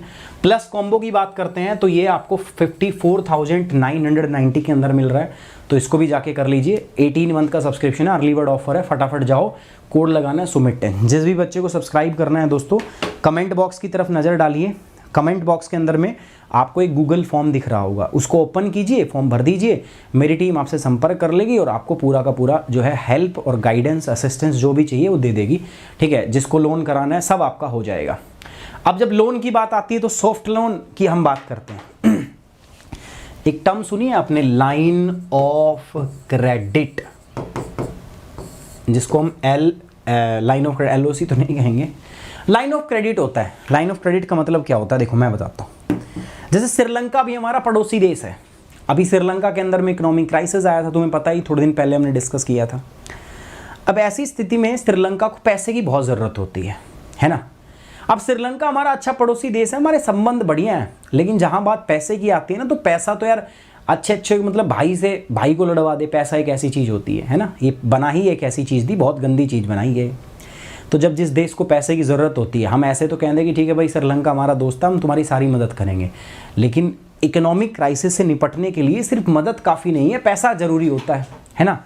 तो पहले हम कम देते थे, ऐसे लोन वगैरह देते नहीं थे, बट अभी जो है भारत ने सोचा है कि यार अगर हम ऐसा नहीं करेंगे, इससे एक डिप्लोमेटिक, सॉफ्ट डिप्लोमेसी कहते हैं इसको। चाइना ने दुनिया भर के देशों को लोन दे दे के उनको डेट ट्रैप में फंसा रखा है। भारत की दूसरी अप्रोच है, भारत कह रहा है कि हम फंसाएंगे नहीं, ठीक है, बट हाँ हम जिन भी ज़रूरतमंद देशों को हम क्या करेंगे, लाइन ऑफ क्रेडिट एक्सटेंड करेंगे, सॉफ्ट लोन देंगे। सॉफ्ट लोन का मतलब क्या होता है, इसमें टर्म्स जो होती हैं वो बहुत ईजी होती हैं, मतलब इंटरेस्ट रेट कम होगा, ठीक है, लंबा टाइम होगा, लंबे टाइम में वापस कर देना, ठीक है, और कई सारी चीज़ें होती हैं। जब लाइन ऑफ क्रेडिट दिया जाता है, जैसे हमने श्रीलंका को लाइन ऑफ क्रेडिट दे दिया, हमने कह दिया कि आपको हम $3 बिलियन का लाइन ऑफ क्रेडिट दे रहे हैं, इसका मतलब क्या है, श्रीलंका भारत के अंदर से कोई भी $3 बिलियन की चीज़ें खरीद सकता है, कोई भी सर्विसेज खरीद सकता है। हम अभी के लिए पैसा हम दे देंगे और श्रीलंका बाद में हमें चुका देगा। हम वो काम या कोई भी सर्विस है, वो माल रोड बनवाना है, कुछ भी करवाना हम करवा देंगे, बाद में श्रीलंका हमें वो पैसा चुका देगा। इससे दोहरे फायदे होते हैं। पहला तो क्या, अपना पैसा ब्याज पे चढ़ गया, थोड़ा बहुत भी हो, लेकिन $3 बिलियन का ब्याज बहुत आ जाएगा, ठीक है। दूसरा फायदा क्या है कि कल को श्रीलंका की आंखों में शर्म रहेगी, यार इसने पैसे दिए थे समय आने पे हमें, ठीक है, वो एक बात होगी। और तीसरी सबसे बड़ी बात क्या है कि भारत के अंदर में जो खाली लोग बैठे, इतनी सारी जनसंख्या, उनके लिए काम जनरेट हो गया। भाई इंडिया के अंदर में जो प्रोडक्ट और सर्विस थी उसकी हमने डिमांड बना दी कि श्रीलंका खरीदेगा। हम पैसा हम दे रहे हैं, लेकिन लंबे टाइम पे वो पैसा श्रीलंका में क्या करेगा, वापस करेगा। चाइना भी ऐसे ही करता है, ठीक है, लाइन ऑफ क्रेडिट एक्सटेंड करता है, भारी भारी लोन दे देता है, कहता है कि ठीक है तुम बनवाओ, अपनी चाइनीज़ कंपनियों को वहाँ भेजता है, वो वहाँ पे क्या करते हैं, प्रोजेक्ट बनाते हैं, लंबे टाइम तक फिर वो देश लोन वापस कर नहीं पाता और फिर वो वहाँ पे एक लीज एग्रीमेंट कर लेती है चाइना। इसकी डेट ट्रैप पॉलिसी है, क्या किसकी दोस्तों, ये चाइना की। भारत ऐसा नहीं कर रहा। भारत क्या कर रहा है, भारत सॉफ्ट लोन एक्सटेंड करता है कि लोन ले लो, आराम से दे देना, कोई दिक्कत नहीं है, टेन्योर इनकी टर्म्स कंडीशन थोड़ी आसान होती है। इससे भारत की जो सॉफ्ट डिप्लोमेसी है दोस्तों वो बढ़ती है, ठीक है, भारत की जो डिप्लोमेटिक पावर होती है वो बढ़ती है, उन देशों की आंखों में शर्म आती है भारत की, यार अच्छा देश है। तो पिछले कई सालों में 2015 के बाद में भारत का जो टोटल सॉफ्ट लोन है वो बढ़ गया है। $15 बिलियन का सॉफ्ट लोन जो है वो हमने अभी बाकी देशों को एक्सटेंड कर रखा है। ये बाकी खैर चाइना के मुकाबले में तो कुछ भी नहीं, ऊँट के मुंह में जी रहा है। चाइना ने तो बहुत पैसे दे रखे हैं दुनिया के अंदर में ऐसे लोन पे, चाहे सॉफ्ट लोन कह लो, लाइन ऑफ क्रेडिट कह लो, डेट ट्रैप कह लो, कुछ भी कह लो आप। तो सॉफ्ट लोन क्या होता है दोस्तों, ये आया हुआ है, India has given $15 billion as soft loan to neighbours, कि भारत ने $15 बिलियन के आसपास सॉफ्ट लोन हमने पड़ोसी देशों को दिया हुआ है। वॉल्यूम जो है इंडिया के सॉफ्ट लोन की दोस्तों वो बढ़ गई है, कितनी बढ़ी है, $3 बिलियन जो है वो हमारी बढ़ी है। पिछले 8 सालों में हमने $3 बिलियन अधिक पैसा, $15 बिलियन कुल मिला के हमारा पैसा सॉफ्ट लोन के रूप में गया हुआ है। India significantly ungraded investment in terms of outreach to the neighboring and beyond to the east of the country. पड़ोसियों और देश के पूर्व से आगे तक पहुंच के मामले में भारत के पास महत्वपूर्ण रूप से अवर्गीकृत निवेश होता है, ठीक है। One important static in this regard is that our line of credit extended to our immediate neighborhood has increased from $3 billion 2014 में थी, अब वो बढ़ के कितनी हो गई है, $15 बिलियन। तो 2014 में हमने केवल $3 बिलियन ऐसे लाइन ऑफ क्रेडिट दिया हुआ था, है ना, मदद सॉफ्ट लोन, अब वो $15 बिलियन है। मतलब हम सॉफ्ट लोन को एक डिप्लोमेटिक टूल के रूप में इस्तेमाल कर रहे हैं ताकि उन देशों तक हमारी आउटरीच जो है वो बढ़ सके। अब जैसे हम्बनतोता पोर्ट के अंदर हुआ था, है ना, अब एक श्रीलंका में एक इंसिडेंस और भी हुआ था, हमने भी एक पोर्ट हमें भी दिया गया था और चाइना को, बट चाइना का इन्फ्लुएंस ज़्यादा था, तो उसके चक्कर में फिर वो पोर्ट हमसे छीन लिया गया, ठीक है, वो चाइना को दे दिया गया। तो ये सब चीज़ें थी। Purpose of providing soft loan of our neighbourhood is to develop infrastructure for improved connectivity with us. अब ये जो लाइन ऑफ क्रेडिट या सॉफ्ट लोन देते हैं ना, इसका वास्तविक पर्पस आप देखोगे तो इंफ्रास्ट्रक्चर ही होता है, और उस इंफ्रास्ट्रक्चर को डेवलप करके हम अपने देश को और उस देश को अच्छे रूप से जोड़ते ही हैं।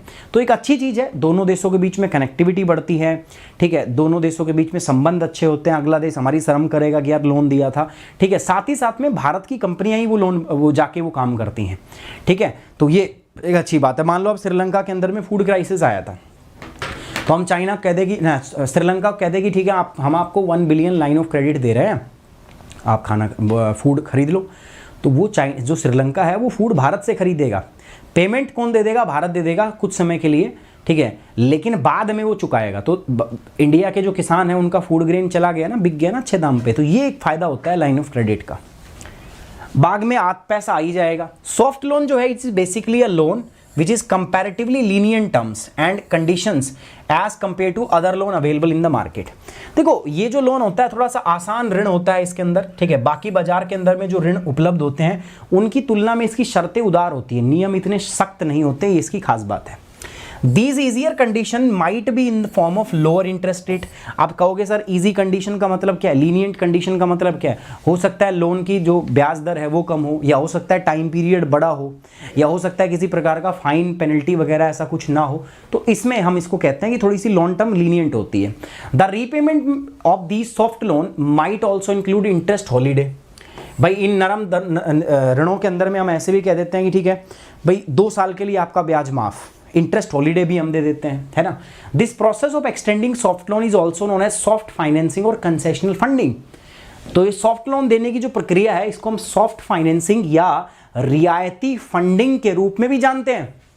As the loan extended are at much easier terms, these are generally not provided by private financial institution। अब ये क्योंकि भाई ब्याज दर कम है, ठीक है, लंबा टाइम है, कई बार तो इंटरेस्ट में छूट भी दी। अब कौन सा बैंक ऐसा कोई करता है क्या, कोई प्राइवेट बैंक करता है आईसीआईसी से लोन ले लो, करेगा ऐसा नहीं। तो जनरली पब्लिक जो है सरकार ही ये काम करती है, प्राइवेट इंस्टीट्यूशन के द्वारा ये बस की बात नहीं है।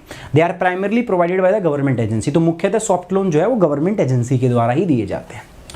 बात करते हैं दोस्तों what is line of credit, LOC क्या होता है। इसी प्रकार से line of credit is not a grant but a soft loan. Grant तो क्या होती है, जो दे दी वापस नहीं आएगी। लोन क्या होता है, जो दे दिया आएगा, चाहे भले ही लंबे टाइम पे आए। तो ये कह रहा है कि जो लाइन ऑफ क्रेडिट होता है दोस्तों, ये सॉफ्ट लोन होता है जिसकी टर्म्स और कंडीशन थोड़ी सी मतलब लीनियंट होती है। हम एकदम सख्त नहीं रखते, स्ट्रिक्ट नहीं रखते, ठीक है, बट इसमें होती है, ठीक है, वापिस आ जाएगी चीजें। It provide an concessional interest rate to developing countries which has to be repaid by the borrowing government. The LOC also help to promote export of Indian goods। मैंने आपको बताया जब हम LOC देते हैं ना, जैसे हमने कह दिया 3 बिलियन का LOC ले ले भाई, लाइन ऑफ क्रेडिट ले ले, तो उसमें जब वो देश कुछ खरीदता है, या तो वस्तुएं खरीदेगा या सर्विस खरीदेगा। मान लो उनके वहाँ रोड बनाना है, तो रोड बनाने के लिए फिर इंडियन कंपनी को कॉन्ट्रैक्ट जाएगा, तो सर्विस एक्सपोर्ट होगी हमारी।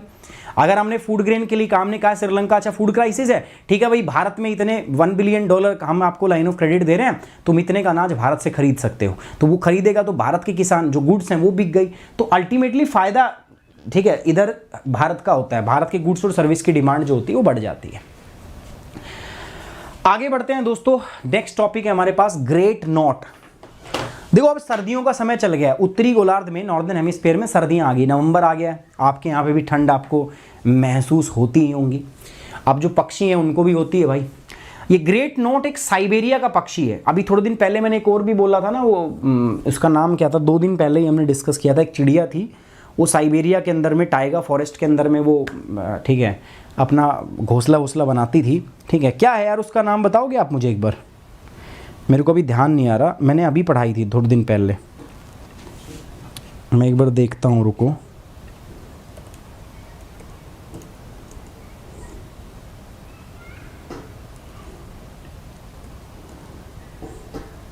साइबेरियन रूबी थ्रॉट, ठीक है।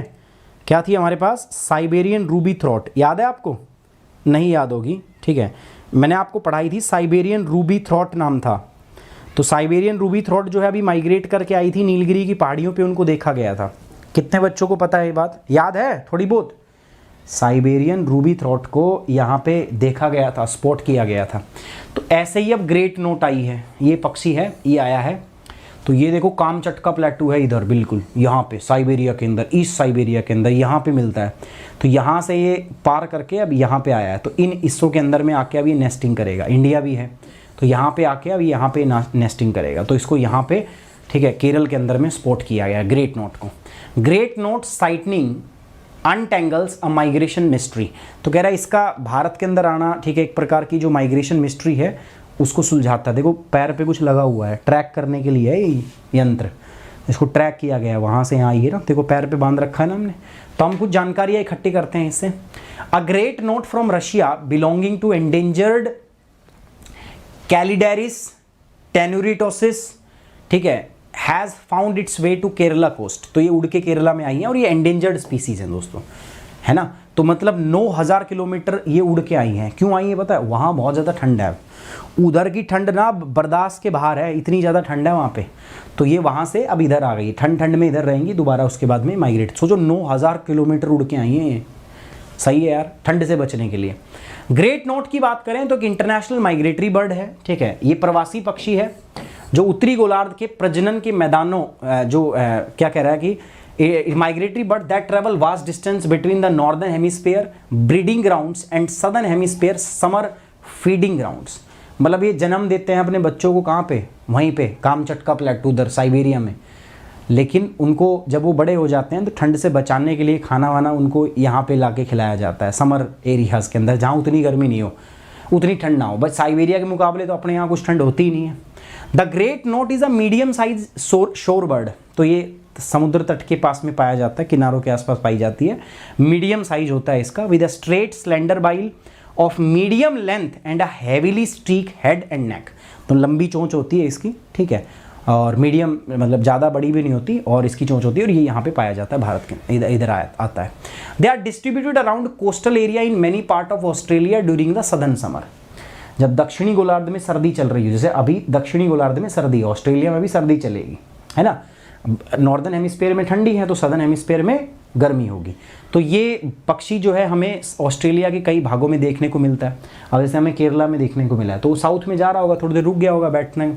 दे breed in the eastern Siberia, पूर्वी साइबेरिया कामचटका प्लेटू जो है वहाँ पर ये ब्रीड करते हैं। मैप में एक बार देख लेना। On migration they occur through out coastal region of eastern and south east Asia. तो जब ये माइग्रेट करते हैं तो पूरे ईस्ट और साउथ ईस्ट एशिया के तट के ऊपर में आपको ये देखने को मिलते हैं, ठीक है, आप वहाँ पे इसको देख पाते हो। ऑस्ट्रेलिया के अंदर में ग्रेट नॉट जो है इट इनहिबिट्स, ठीक है, intertidal mud flats and sand flats in shelter bed coast including bay harbours and estuaries. वहाँ पे पाई जाती है ऑस्ट्रेलिया के तट के ऊपर, कह रहा है। They forage on the moist mud, ठीक है, ये नम मिट्टी के अंदर में, ठीक है, अपना फॉरेज करते हैं। They often roost on beach on a nearby low vegetation such as mangrove और ड्यून वेजिटेशन। वहाँ पर आराम से ये लेटे रहते हैं। कंजर्वेशन स्टेटस जो है इसका वो क्या है दोस्तों, एंडेंजर्ड। IUCN की रेड लिस्ट में अगर आप देखोगे, ठीक है, तो एंडेंजर्ड है ऑफ थ्रेटन्ड स्पीसीज, ठीक है। तो ये इसका स्टेटस हो गया। समझ में आया दोस्तों? तो बेसिकली ये मैंने आपको बताया किसके बारे में, ग्रेट नोट के बारे में। माइग्रेटरी स्पीसीज है, माइग्रेटरी स्पीसीज के ऊपर में कन्वेंशन भी होता है, तो वो भी आपको पता होना चाहिए। चलिए आगे बढ़ते हैं दोस्तों। घर की फुल फॉर्म है गो होम एंड रीयूनाइट। जैसे जो बच्चे होते हैं, ठीक है, अलग अलग जुवेनाइल जस्टिस बोर्ड के पास होते हैं बच्चे, मतलब छोटा बच्चा उसने क्राइम कर दिया या कोई विक्टिम है, ठीक है, किसी क्राइम का, तो उनको इन जुवेनाइल जस्टिस होम्स के अंदर रखा जाता है, बच्चों की जेल में रखा जाता है। तो कई बार क्या होता है, एक जेल से दूसरी जेल में उनको ट्रांसफ़र किया जाता है, तो उसमें बहुत समय लगता था। तो अभी उसके लिए हमने एक ऑनलाइन प्लेटफॉर्म बना दिया है जिसको नाम दिया हमने घर, गो होम एंड रीयूनियन। तो ये एनसीपीआर ने ये नया प्लेटफॉर्म जो है लॉन्च किया है। इसका फ़ायदा ये है कि सारा अब डिजिटल हो गया है फॉर्मेट। अब डिजिटल में क्या होगा, काम जल्दी होगा, ठीक है, और चीज़ें आसान हो जाएगी।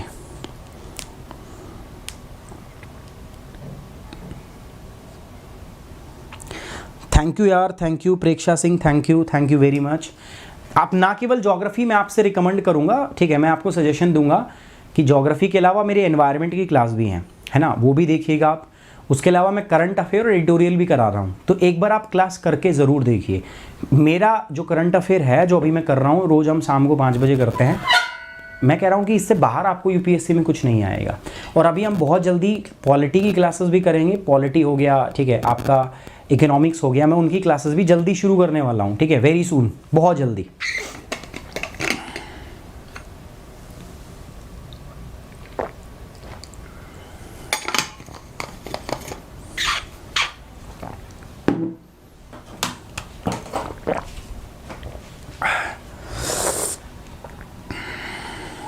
सारे हो जाएंगे भाई, सारे, गारंटी है मेरी। देख लो किसी ने इतना कराया हो तो। ये टॉपिक सीधा यूनाइटेड नेशन की जो वेबसाइट है वहां से उठाया है। United Nation World children's day 20 नवंबर को पूरी दुनिया के अंदर वर्ल्ड चिल्ड्रन डे मनाते हैं, तो उसी के ऊपर में दोस्तों ये घर इनिशिएटिव लॉन्च किया गया है। National commission for protection of child right NCPCR ने लॉन्च किया है घर, go home and reunite portal for restoration and repatriation of child on the occasion of world children's day 20 नवंबर। ठीक है, ये पोर्टल जो है वो NCPCR ने डेवलप की है। नेशनल, अभी जो हमने पढ़ा क्या था, नेशनल कमीशन, ठीक है, national commission for protection of child right. ये पोर्टल जो है it has digital tracking and monitoring of children. तो बच्चे जो होते हैं ना उनकी डिजिटल ट्रैकिंग और मॉनिटरिंग करेंगे, ठीक है, जो जुवेनाइल जस्टिस होम्स में होते हैं। मैंने बताया कई बार उनको ट्रांसफ़र करने की आवश्यकता पड़ती है, तो पेपर वर्क में बहुत समय लग जाता है, बट इससे काम तुरंत हो जाएगा। This portal has digital tracking and monitoring of children who are in the juvenile justice system. छोटा बच्चा है, 18 साल से कम की उम्र है, कोई कांड कर दिया, ठीक है, किसी में, या विक्टिम है, तो उनको हम जुवेनाइल जस्टिस सिस्टम या जुवेनाइल जस्टिस होम, बच्चों की जेल है, उसमें रखते हैं। तो उनको ट्रांसफ़र करने के लिए ईजी हो जाए, इसीलिए पोर्टल हमने बनाई है। ठीक है, digital transfer of cases of children, जो केस होंगे, मान लो एक राज्य से दूसरे राज्य में जाना है, तो पहले पेपर वर्क होगा, जाएगा, वो बहुत समय लगता था, बट अब डिजिटल ट्रांसफ़र हो जाएगा। ठीक है, it will help in speedy repatriation of children. इससे बच्चों के शीघ्र प्रत्यावर्तन के अंदर में क्या मिलेगी दोस्तों, मदद मिलेगी। List of government implemented scheme will be provided. इस डैशबोर्ड पे ये जो घर होगा, प्लेटफॉर्म जो होगा, वेब पोर्टल, इसके ऊपर में बच्चों से संबंधित जितनी भी सरकारी स्कीम चल रही हैं उनके बारे में जानकारी रहेंगी, है ना, समझ में आ रही बात, सारी चीज़ें इस पे रहेंगी। वर्ल्ड चिल्ड्रंस डे मैंने बताया, इसको हमने सेलिब्रेट करते हैं दोस्तों 20 नवंबर को। ये हमने स्टार्ट किया था 1954 के अंदर में as a universal child day. It is celebrated on 20 November each year. हर साल 20 नवंबर को हम सेलिब्रेट करते हैं। पर्पस होता है to promote international togetherness, awareness among the children worldwide and improving children welfare. On November 20th in 1959 the UN General Assembly adopted the Declaration of Right of the Children. ठीक है, 20 नवंबर 1959 को संयुक्त राष्ट्र महासभा ने बाल अधिकारों की घोषणा को जो है बेसिकली अपनाया था। It is also the date in 1989 when the UN General Assembly adopted the Convention on Right of Child. मतलब 20 नवंबर को ही हमने convention on the rights of child जो है उसको भी हमने अडॉप्ट किया था। 1990 से World children's Day also marks the anniversary of the date that UN General say, पढ़ लेना, ठीक है, ये पढ़ लेना, ठीक है, नॉर्मल टॉपिक है। तो ये भी हो गया हमारा दोस्तों, ठीक है, घर हमने देख लिया, गो होम एंड रीयूनाइट। उसके अलावा हमने नेक्स्ट टॉपिक जो था हमारा पहला, ये भी हमने देखा ग्रेट नोट के बारे में। तो वेरियस टॉपिक थे यार, ठीक है, आप देख रहे हो बहुत अलग अलग टॉपिक हम कर रहे हैं। इसके बाद अगले टॉपिक के ऊपर बढ़ते हैं दोस्तों, ग्लोबल शील्ड प्लान। जैसे हमने लॉस एंड डैमेज फंड बनाया है ना, इसी प्रकार से हमने यहाँ पे एक और फंड बनाया है जिसको हमने नाम दिया ग्लोबल शील्ड प्लान। तो इसके अंदर में एक तो पहली बात तो ऑर्गेनाइजेशन है V20 जो बहुत इंपॉर्टेंट रहेगी, जिसको हम बोलते हैं वल्नरेबल 20 ग्रुप। अभी इसको COP 27 में ही बनाया गया है और पाकिस्तान पहला देश है जिसको इसके तहत में फंडिंग मिली है। तो चलिए हो जाए एक बार दो हाथ इससे। G7, तो ये जो ग्लोबल शील्ड प्लान है ये किसका इनिशिएटिव है दोस्तों? G7, जो 7 बड़े इंडस्ट्राइज देश हैं उनका ये प्लान है। G7 led plan which is called Global Shield was launched at UN, United Nation के अंदर इसको लॉन्च कर दिया गया है COP27 की समिट के अंदर, जो अभी इजिप्ट में हो रही है। पाकिस्तान पहला देश रहेगा जिसको इसके तहत में फंडिंग मिलेगी। तो Pakistan is the first country जो इस स्कीम के तहत, इस फंड के तहत में जिसको फंड मिलेगी। अभी पाकिस्तान में हाल ही में बाढ़ आई थी ना, फ्लड आया था, तो पाकिस्तान को इसमें पहला देश बन रहा है जिसमें इसके तहत में फंडिंग मिल रही है। अब इसका नाम है ग्लोबल शील्ड, एक फंडिंग मैकेनिज्म है that provide funding to countries suffering climate disaster. तो ग्लोबल शील्ड क्या है दोस्तों? एक ऐसा वित्त पोषण तंत्र है जो जलवायु आपदाओं से पीड़ित देशों को क्या करेगा? फाइनेंस देगा, उनको फंड देगा, पैसा प्रोवाइड करेगा। एंड पाकिस्तान पहला देश है, लक्की कंट्री है, जिसको इससे क्या मिला है दोस्तों? फाइनेंस मिला है। The group of 7 G7 and V20 group of climate vulnerable countries, the GS will close urgent protection gap. ये जो फंड है दोस्तों, ये ग्लोबल शील्ड फंड है, it will protect the country gap in the countries by designing funding and facilitating intervention. ठीक है। The GS मतलब Global Shield aims to rapidly provide pre arranged insurance and disaster protection funding after event such as flood, drought and hurricane hit. जैसे ही आपका कोई बाढ़ आ जाए, कोई सूखा, तूफान, ऐसी कोई घटना होती है ना, तो उसके तहत में आपको फंडिंग मिल जाता है, पैसा मिल जाता है, पहले से एक इंश्योरेंस का अमाउंट होता है, तुरंत मिल जाएगा, आप इमीडिएटली रिस्पॉन्ड कर सकते हो। ये इसकी खास बात है। द ग्लोबल शील्ड जो है it aims to complement not replace the progress on loss and damage fund. अब देखो, अब कई सोचेंगे सर जब लॉस एंड डैमेज फंड बना दिया तो इसकी ज़रूरत क्या थी? ये पहले बन गया था, ये 15 नवंबर को ये फाइनल हो गया था, तो तब लोग सोच रहे थे कि यार हो सकता है कि लॉस एंड डैमेज फंड नहीं बनेगा। तो उस समय ये बात क्लियर की गई कि लॉस एंड डैमेज फंड का ये ऑल्टरनेटिव नहीं है कि हम उसकी जगह बना रहे ना, वो भी रहेगा, बस उसको हम सपोर्ट कर रहे हैं, उसको हम सप्लीमेंट कर रहे हैं, उसको हम कॉम्प्लीमेंट कर रहे हैं एक नए फंड के द्वारा। तो ये इसमें बताया गया था। अब ये वल्नरेबल 20 क्या है? This is very important. ठीक है, पूछा जा सकता है V20 ग्रुप क्या है, क्योंकि अभी तक किसी इंस्टीट्यूट ने कहीं भी किसी लेक्चर में इसको कवर नहीं किया गया, तो यूपीएससी की इस पे निगाहें हैं दोस्तों। वल्नरेबल 20 क्या है? कह रहा है कि वल्नरेबल 20 V20 जो है it is a group of minister of finance of climate vulnerable forum. ठीक है, जो देश जिनको बहुत ज्यादा दिक्कत है, जो क्लाइमेट प्रोन है, जिसमें डिजास्टर बहुत ज्यादा होते हैं, जो क्लाइमेट डिजास्टर प्रोन कंट्री है, उनके जो वित्त मंत्री है, फाइनेंस मिनिस्टर जो हैं, उनको मिलाकर ये ग्रुप जो है बेसिकली बनाया जाता है। ये एक डेडिकेटेड कॉर्पोरेशन है दोस्तों, जिसको इनिशिएट किया गया है of economic systematically vulnerable to the climate change. तो the vulnerable 20 group of minister of finance of climate vulnerable forum is a dedicated corporation initiative of economic systematically vulnerable to the climate change. तो ऐसे देश जिनकी economy, जिनकी अर्थव्यवस्था climate change के प्रति कुछ ज़्यादा ही संवेदनशील है, उनको ज़्यादा खतरा है क्लाइमेट चेंज से, तो उनको रिस्पॉन्ड करने के लिए हमने ये सिस्टम जो है बेसिकली ये हमने बनाया है। V20 जो है ना, it work through dialogue and action to tackle global climate change. इसमें हम समय समय पे बातचीत करते रहते हैं, समय समय पे सही कदम उठाते हैं, और उनके माध्यम से हमारा प्रयास रहता है कि हम क्लाइमेट चेंज के जो प्रभाव उत्पन्न हुए हैं उनको हम टैकल कर सकें। The call to create the V20 originated from the climate vulnerable forum Costa Rica action plan.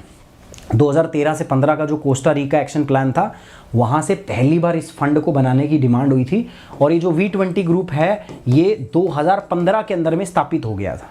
ठीक है, 2015 की पर्पस वही था कि जो वल्नरेबल ग्रुप है, जिनको क्लाइमेट से, जो क्लाइमेट रिलेटेड डिजास्टर से सबसे ज़्यादा प्रभावित थे, तो उनको इकोनॉमिक हेल्प कैसे मिले, उनको आर्थिक मदद कैसे मिले, उसके लिए हमने इस ग्रुप को बनाया था।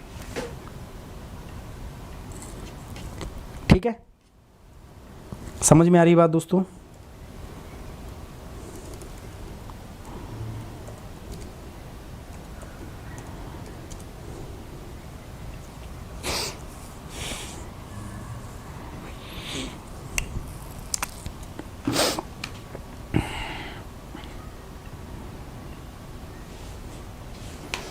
चलिए आगे बढ़ते हैं।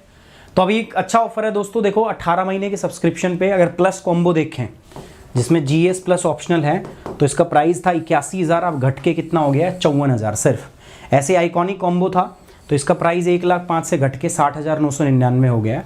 तो जाइए दोस्तों, फटाफट मेरा कोड आपको यूज़ करना है SUMIT10, और जाके आप फटाफट इसको सब्सक्राइब कर लीजिए। नेक्स्ट है निकोबारी होदी क्राफ्ट। ये देख रहे हो आप, ये नाव है, ये बड़ी सारी क्राफ्ट है नाव। तो अंडमान का पहला ऐसा कोई वस्तु आई है जिसको जीआई टैग के लिए अप्लाई किया, अंडमान निकोबार आइलैंड। ये नाव से ना रेस करते हैं, अंडमान के जो डिफरेंट डिफरेंट आइलैंड है ना, उनके आपस में रेस लगाई जाती है, वो ऐसे ऐसे, ठीक है, रेस करते हैं। तो ये निकोबार की जो होदी क्राफ्ट है, ठीक है, ये फेमस है। तो पहली ऐसी आइटम आया है अंडमान निकोबार का जिसको जीआई टैग की डिमांड हुई है, जिसके लिए तो इंपॉर्टेंट बन जाता है। तो ये नाव है, बेसिकली बनाई जाती है, लंबी नाव होती है काफ़ी। तो कई बार जो 80 से 90 साल पुराने पेड़ होते हैं ना, उनसे बनाई जाती है, जिनका सीधा तना होता है एकदम। इस नाव की जो चौड़ाई है ना और लंबाई, चौड़ाई कम होती है, लंबाई चौड़ाई से लगभग 12 से 15 गुना होती है। तो ऐसा ही पेड़ ढूंढा जाता है जिसकी चौड़ाई, जिसकी लंबाई उसकी चौड़ाई से कम 12 से 15 गुना बड़ी हो।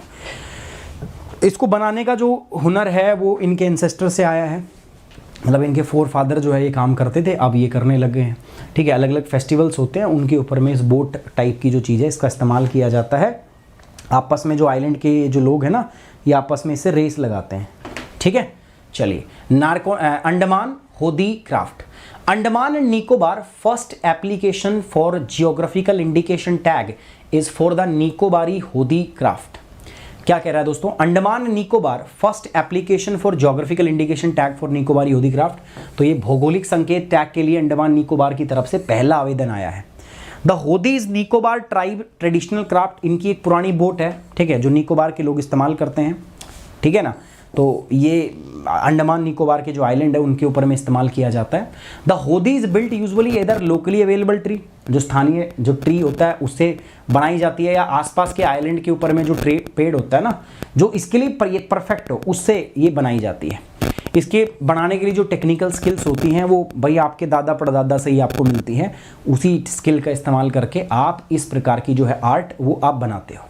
स्पेसिफिकेशन क्या है दोस्तों, मैंने आपको बताया था, इसकी जो लंबाई है वो इसकी चौड़ाई के कम से कम 12 से 15 गुना होती है, ठीक है। इसके लिए 60 से 80 साल का कोई पेड़ देखा जाता है जिसकी लंबाई इतनी हो, और फिर उसके माध्यम से बेसिकली इसको बनाया जाता है। The trunk selected has to be free from branches, जो इसका तना होना चाहिए ना, उसके ऊपर कोई टहनी नहीं होनी चाहिए, नहीं तो टहनी होगी तो गांठ आएगी, फिर बोट बनेगी नहीं। तो ऐसा पेड़ हम यूज़ करते हैं जिसका तना बहुत एकदम सीधा हो, लंबा हो, और उसके अंदर में कोई टहनियाँ ना हो, वो हम इसमें इस्तेमाल करते हैं। अब होदीज़ का यूज़ क्या किया जाता है दोस्तों, कह रहा है कि जो होदीज़ हैं इनका यूज़ हम ट्रांसपोर्ट में करते हैं, लोगों को और जो हमारी वस्तुएं हैं वो ट्रांसपोर्ट करने के लिए इस्तेमाल किया जाता है, कोकोनट ट्रांसपोर्ट करने के लिए, और एक दो आइलैंड जो है आपस में रेस भी लगाते हैं, ठीक है, आपस में रेस भी होती है, तो वो एक कल्चरल एस्पेक्ट भी इसका है, ठीक है। समझ में आ रहा है? थक जाते हो यार, मुझे लग रहा है इतने ज़्यादा टॉपिक मुझे रखने नहीं चाहिए इसमें ना, है भाई, थक जाते हो ना।